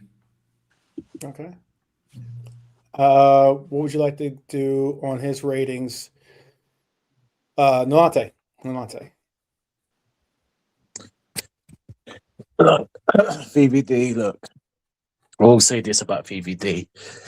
He started the season off well. Even when we were winning, he was our best defender. Then the bad form hit him, and he's been poor for a while. To be honest, like I said, he's been shattered. He's absolutely shattered. And one thing I will say to him and Mo, their fitness record, their durability, regardless, is amazing. Very solid. It was a captain. It was the VVD that we know. Very commanding. Won all his headers. Commanding, even when he had Broby, had him like, that's light work. And he likes JK said something didn't do much, but him and Ibu shut everything out. Any little momentum, they shut down. And technically own goal, but we'll give it to him, and he got his goal. So he gets a 9 for me. It got counted as a goal. Yeah. I know the candidate is him as his goal, but so he'll get a 9 for me. Yeah, it went in because it was on target. But yeah, when just went off. When he hit, it just hit off the top. The guy tried to obviously come off the line. Completely flopped. I don't know what he was doing, but but who cares anyway? 9. Who cares? Yeah. You could tell that he knew he could have probably done better, or should have done better. But he was definitely flat-footed on that. All right, JK, what do you want to do with your rating? Virgil, I'll give him an 8, bro. Okay. All right. Easy enough. Next. Shout out to Robbo, because I had a lot on the riding on the line by saying, because I know when I said in the pre-match, or the more than a preview show that we do, people are like, Robbo, what are you doing going with Robbo? And it was certainly after, obviously Kirk has had some really good games. And I'm not saying that it was because Kirk has had a bad game that I was backing Robbo, but I was just thinking that there was a lot riding on this. And when it comes down to games like this, you have to rely on your senior leadership players on your team. They're the ones that are going to know that they're going to have to put in extra effort, or they're going to have to do the extra runs or the likes, even when they don't want to. Robbo was engaged today. He was making runs. He was getting involved defensively. He was making passes. I thought he was reliable, defensively. Obviously didn't get that final delivery that we wanted to see from him, but still, I think he had a shot that went off target, but still the same. I gave Robbo a 7 today. I gave Robbo a 7. Yeah, I could agree with that. 3.5 for me first half. Solid first half, just the final ball. It's sad to see, Robinson being best left back I have ever seen in Liverpool history, and to surpass somebody like John Onorisa for me. It says a lot, it's sad to see him actually losing his legs, it's time slowly coming to an end. And, it's just for me is appreciating every time he's on the pitch now, because pretty soon it's his contract is up and we may not see him again in a Liverpool shirt pretty soon. So solid today, good squad player, comes in this season. Every time he comes in, he does what he's supposed to do. So for me, 3.5 first half. Yeah. Oh, yeah. Go ahead. What was your rating for him, Nolante? And then JK jump in. Mm-hmm. Yeah, solid 7.5. Like echo what JP said about Robbo. Solid. There's once where on the right, I think he got turned easily from the corner. He was sleeping, but apart from that, run up and down. Quite solid to be honest. And even in the 90th minute, running up to join the attack. So yeah, 7.5. Solid from Robbo. And you're right, 12. You called it.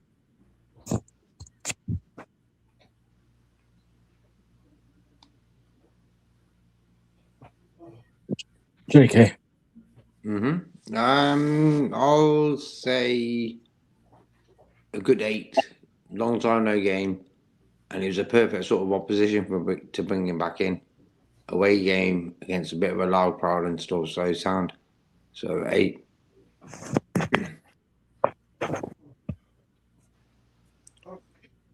There days. 12, you there? I am here. Okay, cool. Just had to grab myself a water. I'm sorry. Oh, all right. Well, one of the few players that has his own soundtrack with us is next. And Gravy was great. It was average gravy, I would say. Yeah. Maybe that's. I don't know if that's gravy. That gravy needs some salt. Okay. That gravy. You're not going to that Put some salt back in that gravy. You're not going back to that restaurant. Yeah. I used to go to that restaurant, but not anymore. You got average gravy, A little lumpy gravy, maybe, or something like that. He had some good moments. I'm not saying he was a stinker all game, but it was weird. Sometimes he was struggling to find space.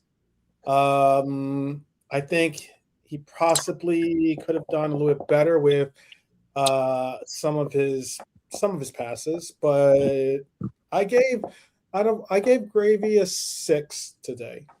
I gave him a 6. What did you give Gravy, JP? Yeah, for me, I wasn't impressed with him in the first half.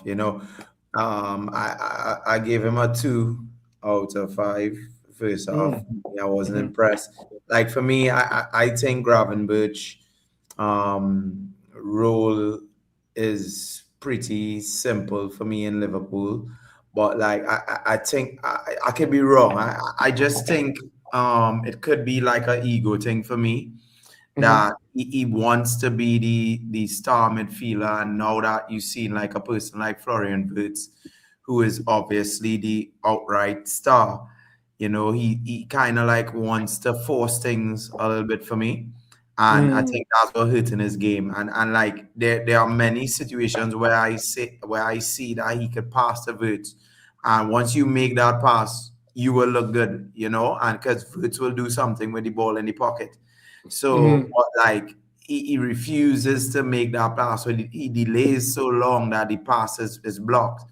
And for me, it's like he wants to do this grab and bush turn and be the one creating like how he did for us last season. But like it's just it is not there. And don't get me wrong, as I said, I could be wrong, but like I just not seeing the Gravenberch that we saw last season that we fell in and grew in love with. And I think he just needs to simplify his game, get back to the interceptions, find Florian Wirtz, link up the play, protect the back four, and it will come. I just find he forcing it this season for me. So a 2 out of 5. Sorry. Latte? JP, I want to disagree with you wholeheartedly with this. It's a 10. It's a 10 for me. No. A 10? Yeah, and it's a 10 for that headed the jump he did in the second half. Oh, gosh. Okay. I mean, you want to head the I mean, I guess that's something. I don't know whether he's closing his eyes or whether he tried to head the ball, but he won the header anyway. Yeah, he did. But He did. in all seriousness, I agree with JP. The game just passed him by again, defensively and offensively. It's just I don't know, man.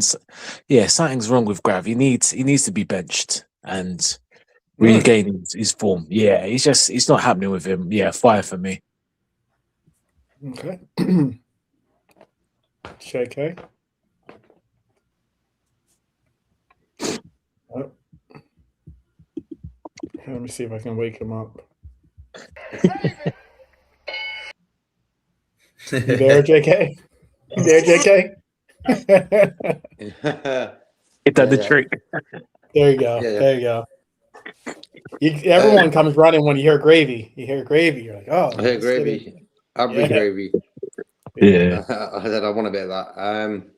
Yeah, like I think the Man City was the Newcastle game. Gravenberch was top. Today we didn't really need him to be top, if you know what I mean. Average gravy was just the basic requirement we needed. Okay. I'll give him a 6. All right. So that's the same grade I gave. So, let's go to Mac. Actually, I think technically he was fine. I don't know what it is. I mean, like I think that I know that some disagree. I know that Nalate and I've heard JK sometimes disagree with this assessment. But for me, I think that what made Macca and Gravy really, really shine was the fact that both of their games were on point, so on point that they complemented each other so well last season. Now with each of them trying to find their games or trying to get some solid rhythm to their games, sometimes their games can look a little bit out of sync. And considering that the other one can't really hold the other end up for the other player like they could last season. If you got a performance like a 7, or 6 out of 10 for one player, the other player normally gave at least an 8 out of 10 performance or something on those lines. So it kind of was a wash. But I gave Macca slightly better than Gravy in this one. I gave Macca a 6.5. It was interesting too. One last point I want to make is that if you did see in the game, there were times when I noticed that Maka doesn't sit back in that defensive midfielder role really, even though they're in a pivot technically. Often it's Grab that's sitting back in that, in that defensive positioning, because Maka is usually a little bit further up. Now I don't know if you guys feel this way or not, but like I think Maka is a better passer than Grab is. So I think that's a position that I could more likely see him in. But do you have an issue with that? Do you have an issue with do you think that Grab should be further up, like in the maybe more comfortable position of an 8 that you're seeing Maka play a little bit more in that role? And JP? who would? Oh. Or JK, go ahead. You can answer. JK. Yeah. And then give your rating. Give your rating too. Look, I'll give Maka a 7. I think he got stuck in today. He did one Okay. slide tackle near the end, and I was like, yeah, man. And he was really happy he did it. That's the sort of, we need more. Maka, like, you know what it is with Maka? If he plays good, we play good. And he's, because you've got players like Wirtz and that who can do what he does in the team already. So it's more difficult for him to shine. So what do we need from him? We need aggression. We need some of that Argentinian craftiness on the pitch, the one who gets stuck in and stuff like that, bro. And I think because of the injury he had, it sort of put a bit of a brakes on him. He wants to play in the World Cup, bro. They're the holders. So I know. So Seeing what happened. Yeah, seeing what happened to Endo. I mean, that's just a reminder to some of these players, I'm sure. But yeah, that I think Endo will be okay. I think 4 months until the World Cup, he'll have enough time to get back. Fingers crossed. Yeah, hopefully he can get back for us as well.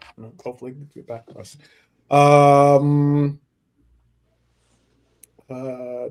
Shout out to Lou. Shout out to Tommy joining us. Samir, excuse me, holding it down. By the way, I know it's super late out by you.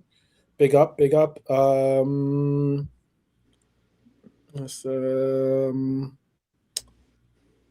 don't know what I would say with that name, so I'll call you XY, I guess XY5327. Because there are no strangers here. Yeah, that's all. And I think hopefully I said hello to Lou LFC. Big up to you as well. All right, so you gave him a 7 out of 10. What do you want to give the rating, Nolante? Maybe. Or okay, JP, can you give us a rating for him? Maka was better for me today. What I love about Maka is this is my opinion. Maka is the best pass of the ball for me in the out of the grab and burst of Ozlai and him, right? I think him and Wirtz is equally our best passers in the team, right? So for me, once I see him making passes that break in the lines and linking up play well with Wirtz, I tend to give you a good rating because that's what I want to see. That's what I want to see more of, and it's just is unfortunate because he's not a pivot and a defensive midfielder kind of player for us, So like if there was a Caicedo alongside him and he has a lot more freedom, he would be like how Enzo plays kind of like Chelsea.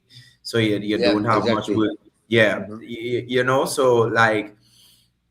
And that's why I was always saying 12th man, we need that kind of specialist central defensive midfielder. So like in other games where it's kind of tight, we could have somebody defending and Maka could do his thing rather than defending, to kind of relieve pressure that way. But like for me, once Maka's having such a bad season, like when I see performances like this, as average or sometimes as basic as it could be, I still have to rate it highly, you know, and because it's very few and far between for me, and he was better today. So yeah, a 3 out of 5 for me in the first half for Marco. Okay. Monte, you just want to give your rating for Maka? Yeah. Look, I mean, look, I thought this is the season where it'll be a season where I can say, you know, Maka, you are world class. I thought this would be the season, but it hasn't happened. I mean, he had a little small injury at the end of last season and the time off, and it just hasn't happened. Apart from a couple of games you can count. Yeah, Uh, I agree with 100%. yeah, JP. Yeah. I actually, after last season, I actually said we need to tie down Maka for a long-term contract because if he has a good season this season here, he would be in the top 5 midfielders in the world for me. Like if he a similar season last year, Yeah. easily top 5. Yeah, easily. What? How many? I know. I think he's got like I want to say 2 years left on this contract. Yeah. So like, what was it? 3?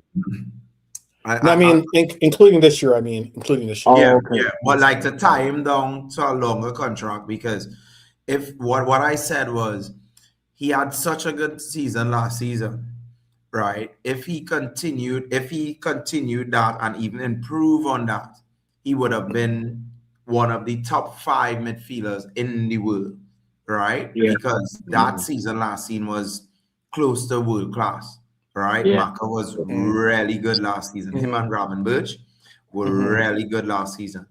And if it continued, Real Madrid, Barcelona, the likes of those teams would have been coming in for sure if he had that same season that we were doing well this season, right? So that's why I wanted to bring him down, to tie him down to that contract. But this season showed, just like Nolante said, he was expecting him to be work. This season showed that how average he can be.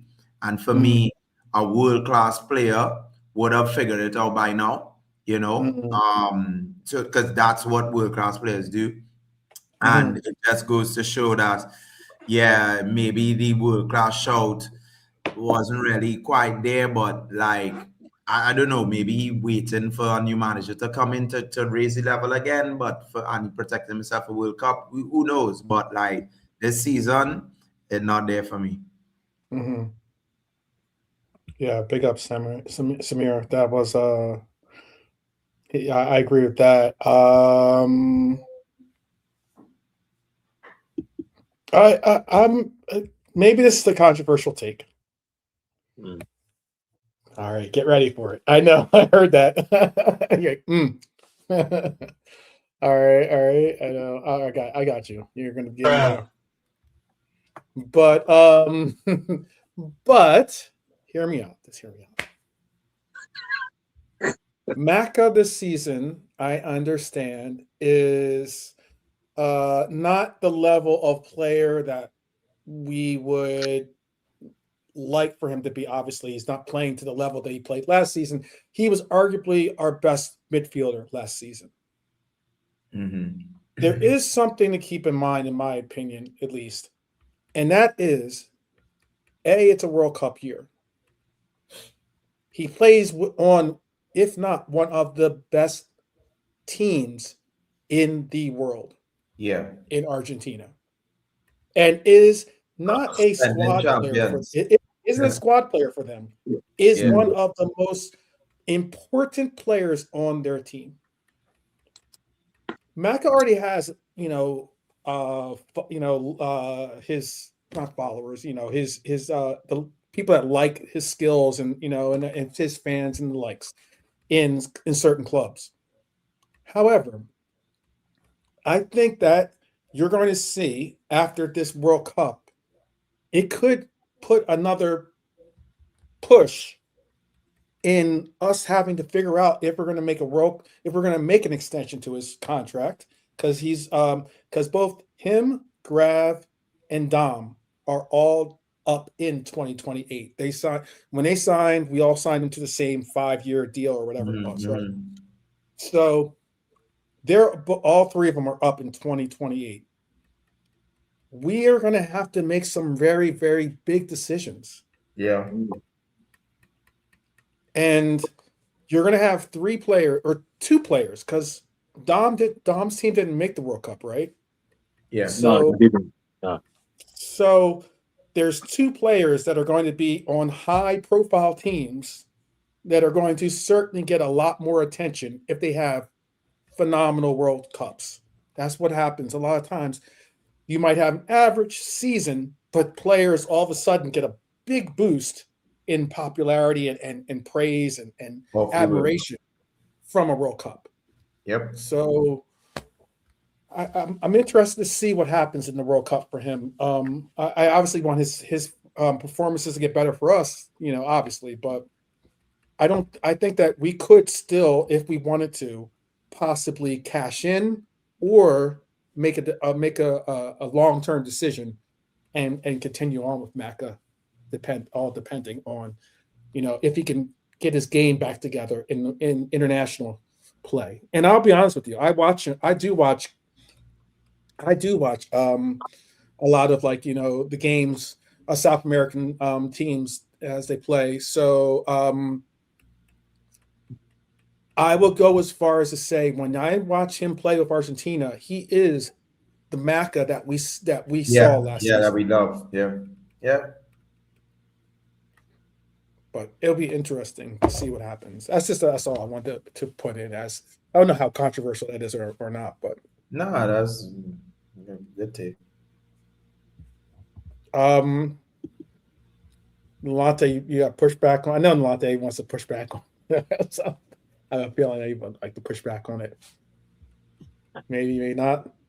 Yeah, I hear you, but I just feel it's just, again, and I get it, Argentina, but all players have these things, international and etc. for teams. So yes, but he's just been poor, and he's again like Robert right now is lucky to start. But in regards to today's game, I thought he's just bang average, if I'm honest. There's a bit more fight, a bit more bite. He won a few tackles here and there. It's the Mac of old. Passing was okay, average, but again, didn't really get to the game. He done okay, I guess, defensively. Got a clean sheet, but he was non-affected further forward. And sometimes, although Sunderland weren't no threat, the midfield was getting bypassed. I didn't like that. It's something I saw at the start of last season. Both in the positional sense and at times he was. And again, this is not his fault, but he was the deepest player, midfield player. And I didn't like that once in a while, but like I said, but that's down to Slot and his Gravenberch revelation. All of a sudden, moved him up. Oh yeah, when we don't have that DM, that's another annoyance. So 5.5 for me. Yeah, exactly. All right. Did everyone got their ratings in for Maka, right? Yeah. I know. No, JK. I know. JK didn't. Yeah. He's first. I'm sure I said 8. Yeah. You were first, I thought. Mm-hmm. Or us. Yeah, JK was first. Yeah. All right. Strange times we live in that we would think that this player is one of the lower scorers on the team, but threatened, but didn't really get the goal that he should have. But his corner delivery was key for us today. I like Mohamed Salah. I've been saying this. I'd rather see Mohamed Salah on corners than Dominic Szoboszlai on corners, by the way, at least on that side of the pitch. Yeah, left I know side. sometimes, yeah. Oh, sorry, Right, right side. On the right side, on Yeah. the right side. Because, I mean, obviously, pretty much what kind of delivery you're going to get, like if it's going to be an in-swinger or out-swinger type delivery when the two different players set up. But I just think that Salah is there especially in games where you're not getting what you want out of him, in the sense of you're not getting the type of performance by scintillating goal performances and the likes. But that corner delivery was on point. I'll give him a 6.5. I gave him a 0.5 for the corner kick since he got the assist. I would have given him a 6, but I gave him a 0.5 for that. JP, what'd you give him? Yeah, just like Gravenberch, going to be low for me. Yeah, remember this is based on the first half. I didn't really see much. Mm-hmm. He had one or two link-up plays with Wirtz, but then he broke it down. You know, he tried to force the cross. He tried to force a pass, and yeah, not really there for me, especially in the first half. So I would say like a 2 out of 5 for me for the first half. Oh, okay. Yeah. Nalante? Yeah, well, basically, he had a bit of an average game, a little bit more into the game. There's times when he was on the second half, he's 1-on-1 with Ronaldo. Was it Ronaldo? Not Ronaldo. Ronaldo, the defender. And the old Mo would have took him to pieces, but yeah, he just hasn't got it on a more than 1-on-1 basis. And I know maybe speed and age, but yeah, he just looks again a little bit like cutting stuff. But if he can, you can do quality assists. Obviously, you got the assist for Van Dijk, and he's unlucky in the last goal, the volley. The little volley. I was so unlucky, but it just wasn't the same with Mo. His control sometimes, his touch, and his decision making just let him down sometimes. So yeah, 6 for me. Okay. JK? 6.5. Okay.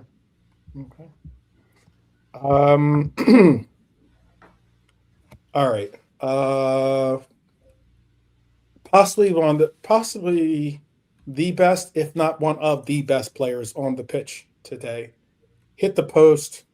Definitely dictated the tempo. Was just a class performer on the pitch. Probably could have done a little bit more of one of the other opportunities he had in the game, but all the same, I don't really care as long as we get the W. I gave Florian Wirtz an 8 today. Flow, just let your flow go. Someone did it singing, mate. There you go. Or Flow Joe, the Flow Joe. Yeah. Little shout out to Coming to America. Big up Flow. No, big up Flow every time, man. But like, for me, I wouldn't go for 8, because like I know his quality and I know he could give us more, because a confident, free flowing Flow would have scored or assist this game. He had plenty chances, good chances, and he normally takes those. But like, it's not really the GA watching too. It's like I seeing him growing into the games more, and I still think there's more to come from him because, as I said before, I've been following him for a while now, and I know his 100% effort, and he's playing 70-75% for Liverpool. Trust me when I tell you that. He hasn't put his full tilt yet. I think JK said it earlier. Imagine if he gives or he moves a little quicker, right? But like, he is playing at a 70%, 75% level. Maybe he's looking out for the World Cup as well. But like, for me, I'll give him a 3.5 in the first half because the flow I grew accustomed to would have buried or set up something in that first half easily. Yeah, so I still think he needs a little more time to adapt to the Premier League a little more, and then we will get to see a lot more flow in the coming future. But we have a great player on our hands, guys. So I will say 3.5 in the first half. Okay. Latte? I thought Flo was the best player out of the front 3 or 4, if you want to call it. And it's one of those games where, again, you don't need to have a goal and assist. He is dictating the pace in the first half, the good shot, and unlucky to hit the post. His link-up play with anyone, with the fullbacks was on point. Even the second half, once or twice he could have done better. One of the shots is blocked by Bullard, who's very good for Sunderland. But his his little touches, to set things off, and these little things that you don't see to set off our attacks. It's just you see it. Very good for me today. 8. JK? I'm gonna give Flo an 8 as well, man. Oh, wow. Okay. All right. I thought you gave him 8.5 since, represent the Okay, let's go with GER. that. Let's get that. Okay. Trying to bribe you 12. No, I ain't trying to just say it. Just saying, I know he represents the Just say it. Yeah. Oh yeah. it's the black, red, and gold. Isn't that the colors, right? Mm-hmm. Definitely Scapegoat FC, probably most wanted this season. Oh man, tried to stretch the play. I give him credit for it. I know some people didn't really like the end result. Had little end product basically today, but I thought that he has elevated his game somewhat to the point where he's not just getting the ball and cutting in, consistently doing the same things again and again. That's so predictable, but all the same, I think he got my lowest score of the day simply because he was a non-factor. And for something I did say to Samir actually too, and that is, I spoke on how I would prefer to see Salah on corners than Dom. I'm going to say this. I would prefer to see, not that he's bad at corners, by the way, but I don't want to see Cody on corners. Yeah. Cody is one of our tallest players. You are a forward on our team. The fact that you're giving corner, it's not like we're talking about Mohamed Salah is one of the smallest players on the pitch.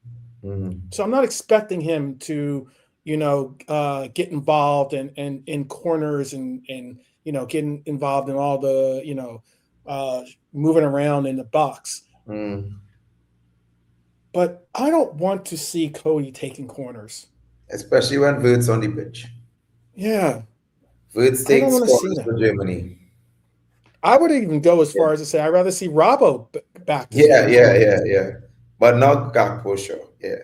Not Gakpo. Why I said Wirtz 12th man is because Wirtz is the corner. So Wirtz and Kimmich shares the corners for Germany, right? And Wirtz is naturally on free kicks for Germany as well. It's just Szoboszlai is so good on free kicks. Wirtz rarely gets a chance, I'm my apologies. Yeah, no, yeah, you're good. I just think I agree with that point there. I think we had a discussion earlier, on your stream before, where Cody Gakpo is tall, let Wirtz take the corner, and you have a different aerial threat rather than Van Dijk and Konate. So that's why we're so bad on corners, because we only have 2 threats, Konate and Van Dijk. So if you add a third one like Gakpo, you add it to TK, you get more threats and probably get more goals. Yeah. So you could go to that point there. The reason why I would prefer to see Dominic Szoboszlai not on corners, why I prefer to see Cody, obviously we've spoken about, I would want to see him in the box trying to get headers. But why I would even go as to say I would want to see Florian Wirtz not on corners, not for the reasons that you spoke on, but because he is a good free kick taker and corner kick taker and the likes, but because I would like to see those 2 players on the edge of the box to be able to be those players that can get, we know that Dominic Szoboszlai can give screamers from outside the box, and Florian Wirtz has got that ability too. I don't want to Robbo. I don't want to see the ball dropping to his feet and then being Yeah, like, "Oh, maybe yeah. Bravo scores this one." Yeah. True. But Maka is a good shout too. Maka can take corners. Maka could take those. Yeah, Maka could definitely take corners, Yeah, and especially since he's one of the smaller players too. Yeah, and you have Sabozlai and Wirtz on the edge of the box. Yeah, so Maka take the corners and yeah. So it can work, but just not Cody. I agree with that 100%. Yeah. What do you want to give him as a grade or a rating today?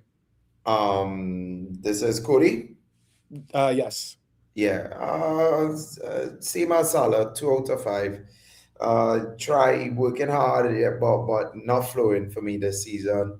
I feel sorry for him, but didn't do much in this game for me. Simple passes. There was an opportunity in the first half where he stole the ball from the Sunderland defender, and I said, "All right, good counter attack." Oh, yeah. Wirtz made a great run on the left. I said, "All right, Cody, send him the ball," and it broke down. I said, "Oh gosh, but Cody, boy." Yeah, so for me, 2 out of 5. Yeah, I think is that the one where there was one where I think it was Salah. I don't know if that was the first half or second half, but there was a pass that Salah made to him, but it was behind him, unfortunately, and he and we had an attack going, and because it was behind him, it might not have been his. I'm not saying it was his fault per se. Yeah, but it couldn't make the adjustments. Yeah. Nolante, go ahead and give us your Cody. Cody. Yeah. Agent Cody Banks. Trying to hold it to him. Wow. Tom was trying to hold it to him so deep.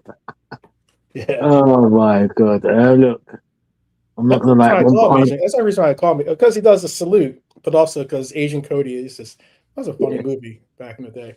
Yeah. Bring back memories later. Yeah. Oh my days. But look, Cody, the Man City game on British Channel, I gave him a 0. I thought that was one of his worst games. Gotta give him at least a point. Butcher. No, don't worry. It's okay. Don't worry. Don't be worried, Tom. Don't be scared. Don't be scared. Don't worry.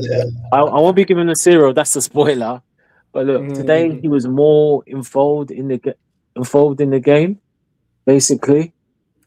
He tried, like I said, going down the line, but again, it just wasn't happening. His final delivery, his ball just wasn't happening.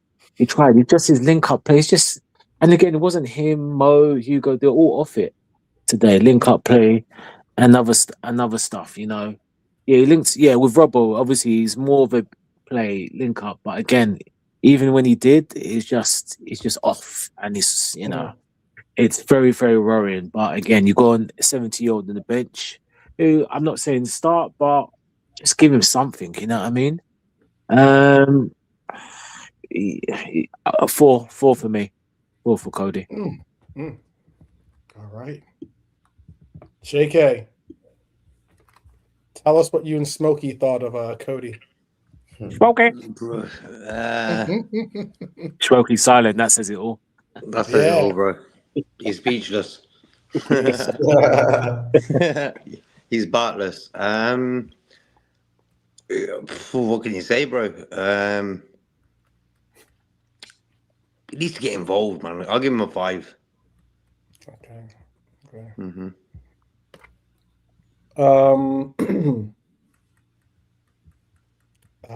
Hugo Ekitike. Boss Hugo, more involved certainly at times, but it didn't really amount to what we wanted to see it end up with. Overran, I think, a golden moment where he should have scored, and then also had that the header that he should have certainly scored on. I gave Hugo a 5.5 today. It was frustrating to see Hugo today, I thought. Yeah, for me, another player I feel sorry for. I think what he's missing is the competition from Isaac for the rotation. I think because he's our only striker, he's experiencing fatigue and burnout, and that expectancy to get goals every game. and he's not at our level yet. You know, he's still young, he's still trying, he's still figuring out his style of play and his game. And for me, just like with the similar thing with Gravenberch, is just there are opportunities where I think Atletico could just find Florian, give Florian the ball and make a run, and he will do his magic and find you, and you open up your opportunities that way. So for me, I will give him, just like how I gave Salah and Gakpo, 2 out of 5 for me in that first half. Okay. Malante? Yeah, here you go. Another frustrating game. You know, again, 2 chances. One he dinked over, another header. Oh boy. Look, what I will say to Hugo again. Try the first half. He was a trier today. He made some runs which Grav and Mac and Mo, they should be finding him better. And Robbo, and he was getting frustrated. I saw 3 or 4 times. It was a bit like Nunes at times last season. The run was made, but you don't feed him the ball. You know what I mean? Yeah, but people can't give balance. We all know people can't give balanced views. Yeah, That's the thing, you know.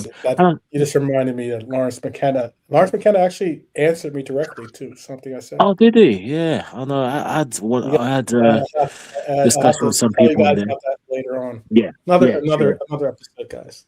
Yeah, sure. He should have been found, which wasn't great, and it frustrated him. But his general link-up play, it just wasn't there. There was one, he done a good move. You know, he had Dan Bullard on the touchline, and he went past him like a sack of potatoes, peanuts. But he just, after his final link play, just wasn't there, unfortunately. Just a little bit hot and miss. And sometimes he gets dragged out too much on the left when he should be in the penalty box, you know. Exactly. And that's something he can learn and get better as a striker. You know, he's had a good season, but he's a bit hit and miss today. Yeah, probably a 5 for me. Yeah, 5 for Hugo. Okay. JK, what's your rating?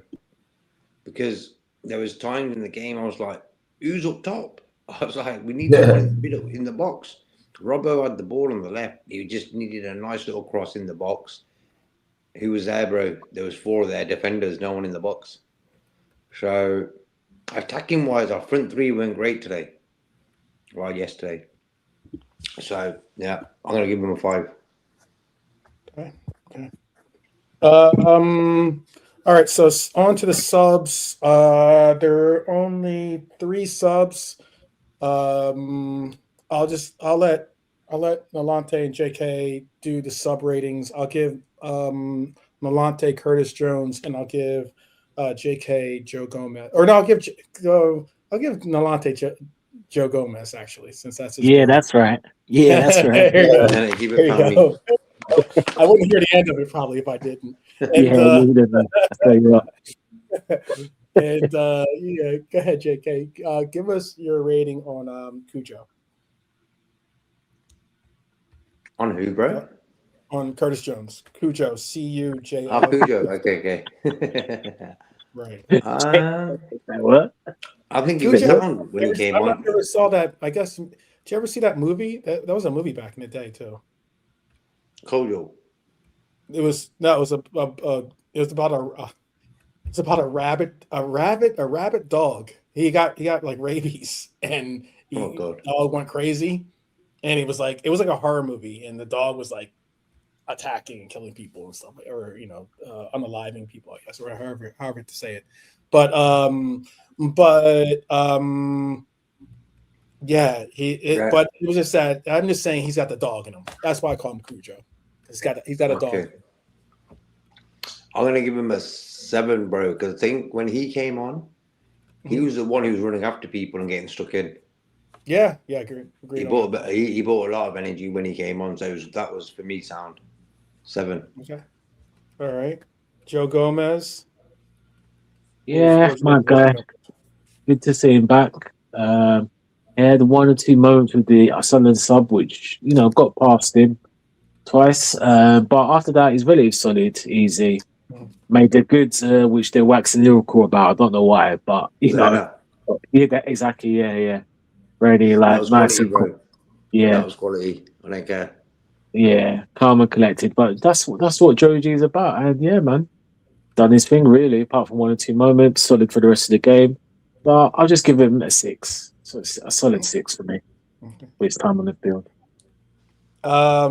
Federico Chiesa got on in the 88th minute, only played like What's obviously new? 7 minutes and then 2. But played I for 30 know, and that's seconds. why Lee's not here. Lee's not with us. I'll have to share the clip with JP after the show. Can't show it unfortunately because it's a clip from the Grammys. But I I remember I put it was a funny meme or a funny Oh, tweet. yeah, I seen it. It's funny. The tweet was like Chiesa when Slot at the end of the game asked him to come on, and like Yeah. it's bad funny, like going, oh man, it's like, am I gonna go on for 2 minutes? like it's pretty funny. It's pretty funny. Yeah, but that's when logic comes in for me, where Slot needs to look at the Gakpo situation and think, okay, Gakpo's played.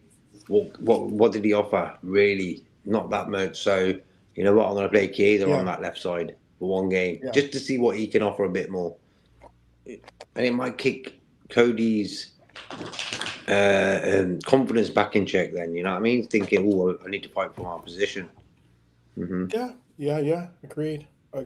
I've when I show you when I'm gonna have to, like I said, I'm hopefully gonna be able to show the audience tomorrow this one clip that I have of Rio, but I'll show you guys after the show. It is hilarious, but yeah, Rio is getting very similar treatment in the sense of, I think, disrespect on this by our coach.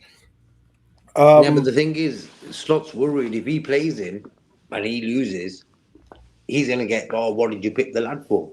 Simple. That's all it is. That's why you don't pick certain players, because what happens when he messes it up? Go ahead. When he messes it up, they're gonna call say, "Oh, you've made them changes. You're the one who picked Rio, and you're the one who picked Chiesa, and that." Yeah. And that's what it is, bro. That's the only thing I believe. You know, when you get all these fans, oh, the manager don't trust this guy, you don't trust this player, and that. I'm like, what? You don't leave his house keys near them? Like, what's going on? You know, it's like these guys are playing fucking professional football for Liverpool Football Club. If they're not good enough for Liverpool, they shouldn't even be here. So I think it is with his. If he makes changes and they mess up and lose 3, 4, 5-0, God knows, they're all going to point the finger at him because of his changes. Say you can't win or you can't lose with him in that way. Okay. Well, hopefully I am not frozen anymore. And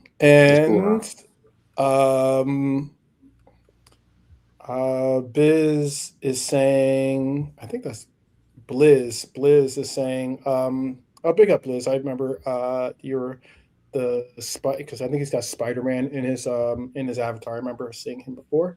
Rio wouldn't do any worse than Cody. No offense. Yeah, no, I mean, I think he's warranted an opportunity. I think, maybe it's more so, if given the opportunity and he shows, because Chiesa's done this quite a bit. Chiesa's been given the opportunity sometimes to show that he deserves more minutes.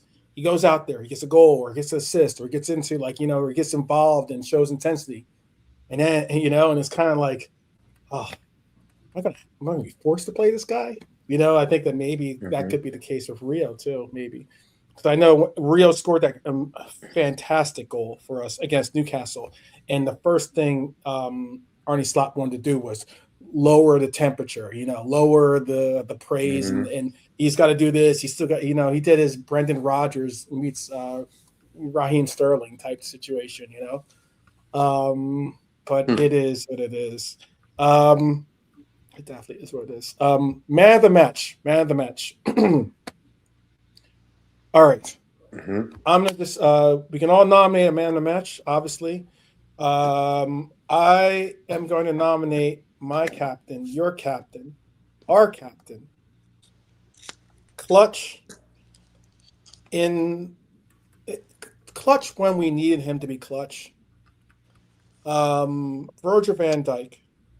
And I also wanted to give an honorary shout to Wataru Endo. I Warrior performance. I think every Red wishes him a swift recovery, obviously. But that guy gives 110% every time he's on the pitch. And it's a shame. Got his first start, and he didn't want to let his teammates down. And you have to give some. I think it's rightful to give him some praise. I'm not saying he's the man of the match, but I'm saying that he definitely deserves a salute I mentioned. as well. Yeah. Mm-hmm. Who's your man of the match, JK? But I've got a few on my mind, but I think I'm gonna go with Kanate today. Oh, word. Okay. Yeah, man. Mm-hmm. Okay. Nolante, you want to give your man of the match? Yeah, I'll give it to. Yeah, I agree with JK. Yeah, I'll give it to you, but I'll give it to no. No, I'll give it. I'll give it to. I'll give it to the big dog. BB Boo. Mm-hmm. Okay. JP, you want to give a shout? Yeah, the captain, good captain performance, stepped up for the team today with a goal, good defensive performance. I mean, good performances all wrong from other players, but like getting a goal and a clean sheet, yeah, Yep. leading from the front. You can't see anybody else getting it but that, Right. So yeah, for me, Virgil, man of the match today. Okay. Everyone in the chat, if you didn't give your man of the match in the chat, you're more than welcome. Or I asked, please do give it in the comment section after the show, certainly. But gotta love a captain's goal like that. And a little bit of that. There you go. There you go.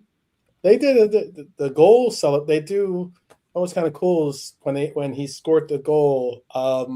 They now put a picture. They must have done a video with the players, where if he scores a goal, they show his celebration. They show it at least on our side of the pond. They showed that when he scored his goal, it's like Virgil van Dijk scores. They show a picture of him, and he shows that little I've seen that. Mm-hmm. celebration.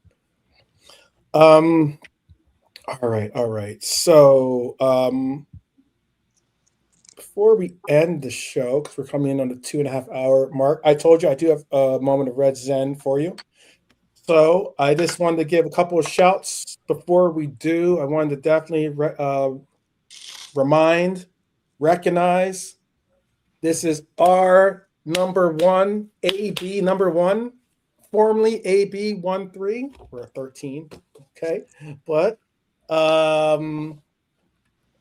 number one in our hearts, certainly, Mr. Allison Becker, 250th appearance, gets the clean sheet on his 250th appearance. That is absolutely boss material. Big up to Allie. Big up to Allie. Oh, big up to you too. Thank you. Showing me the shout. Thank you. And I also wanted to say again, like I said, shout out to our captain, who is now has the most Premier League goals for Liverpool as a defender. Captain's performance, absolutely a boss on and off the pitch. Hopefully I'll get a chance to hang out with him and Snoop Dogg or something in LA or something one time. Sipping on some gin and juice or something, maybe. Oh man, this Kizzle. There you go. Oh man.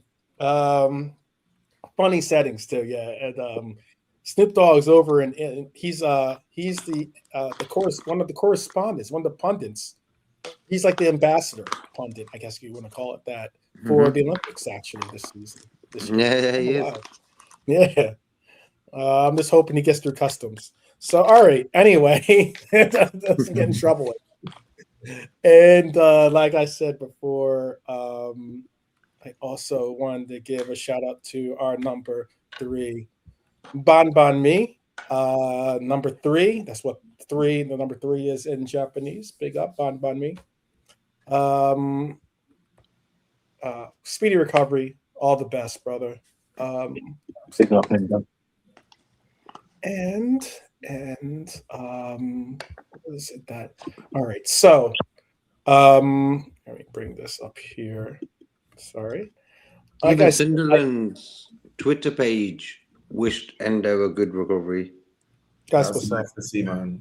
That's cool, really man. nice to see. That's really I cool. re- yeah. I think, you know what, funny enough, when Endo got, taken off, as soon as he got finished, I'm a bit surprised the players don't give him the usual tap on the shoulder or just give him the tap, just to, Oh. saying, I didn't Yeah. see that, which I didn't like that, to be honest. They were there for about a minute and it's like they all just disappeared. I saw Joey gave him. I saw Joey make sure to turn around and because he was getting, he had to wait for him to get off the pitch anyway. But he went over and said, and he gave him love. Virgil hung out with him. I saw Virgil hanging out with him. I didn't see the entire team, like you said. They didn't all go over, and I didn't see all that. Maybe maybe I missed some of the players doing that, but yeah, I some of them did, some of them didn't, but I think, or at least some of them did, and some of them I didn't see. I'll go as far as that. I'm not going to put them out like that. All right. I said I had some moments of Zen for you, so I would say one. Since we won, I have a double take. I have a little Desmond for you. So here is my first moment of Zen. Ballers walking into the Stadium of Light. They formerly were undefeated there, but we certainly left our mark. Liverpool were certainly here. You'll never walk alone. 3 points in the bag. Shout out to our gaffer and Virgil, and also shout out to Wirtz. I'm trying to see what's on his foot. And then also certainly shout out to every last one of our players that made this possible. But finally, I'll let everyone say a last, whatever they want to say, their last thoughts before I give you a special Red Zen. JP, do you want to say something to the people before we let them go? Yeah, a pleasure to be here always on the 12 man, JK, Nalante, with the chat as well. Glad to see you're supporting my guy here, and is lovely to see. In our I call it bad season. The camaraderie and everything is still there. The fans, we still showing up. We still not letting our players or are reluctantly saying this. Our manager never walk alone. Yeah, but we nobody's bigger than Liverpool, and as long as the manager and the players are here, we will continue to support. And we have a lot to fight for this season still. We in the FA Cup, we have a FA Cup game Saturday. We still in Champions League, and we fighting to make top 5. So big up everybody. Continue to support the channel, and big up the panel as always. A pleasure for being here, and we'll talk soon. All right. Nalante, what would you like to say to the people before we leave them with their final shout of Red Zen? Yeah, big up everyone. Big up Sammy, who's up, 5 o'clock on. I know on the chat. That's dedication. Big. You know what I mean? He rocked the entire time. His kids, others that are in the chat. Big up all of yourselves. And look, we win, we move, and on to the FA Cup. That's it. Okay, easy enough. And go ahead, JK. For me, always thank the panel. Hope it's really nice having all of us on here, and then the chat as always, top lads. See, when you win, everything's just easier. You know, when you lose, it's just horrible. So it's all about winning, man. It is. It certainly is. All right, my people. We said we would do this, and we are certainly never going to leave you hanging. So I just wanted to say to what's this? I want to say Scraps. The guy on DR. He's the Manchester United guy. Probably Scraps. Yeah. Is it Scraps? Yeah, Scraps. I think that's right. Is you know what I'm talking about? I know in the long tables. Yeah, Scrap Dog. The Scrap, right? Yeah. Scrap Dog. And KJ and to some of those out there that all they were yap, talking all their mess, talking all about how Virgil van Dijk is done, he's dusted, he's you know, his better years are long past him, and he needs to hang up his boots and blah blah blah blah blah. And it's not. This is Manchester United going for a title run. I'd like to say this: enjoy, my friends. Enjoy the entire time that you're going to be looking at that shaver, or maybe a little bit longer. Maybe that hair is going to have to wait just a bit before you get to cut that hair. So big up to all that joined us today. Gotta love the fact that the W's are finally starting to maybe click in for us. Hopefully they can continue and get that much closer. 3 points off of this guy's team, 2 points off of Chelsea. Let's get focused for that Brighton match. We definitely want to get this FA Cup situated and get it under our belt as well.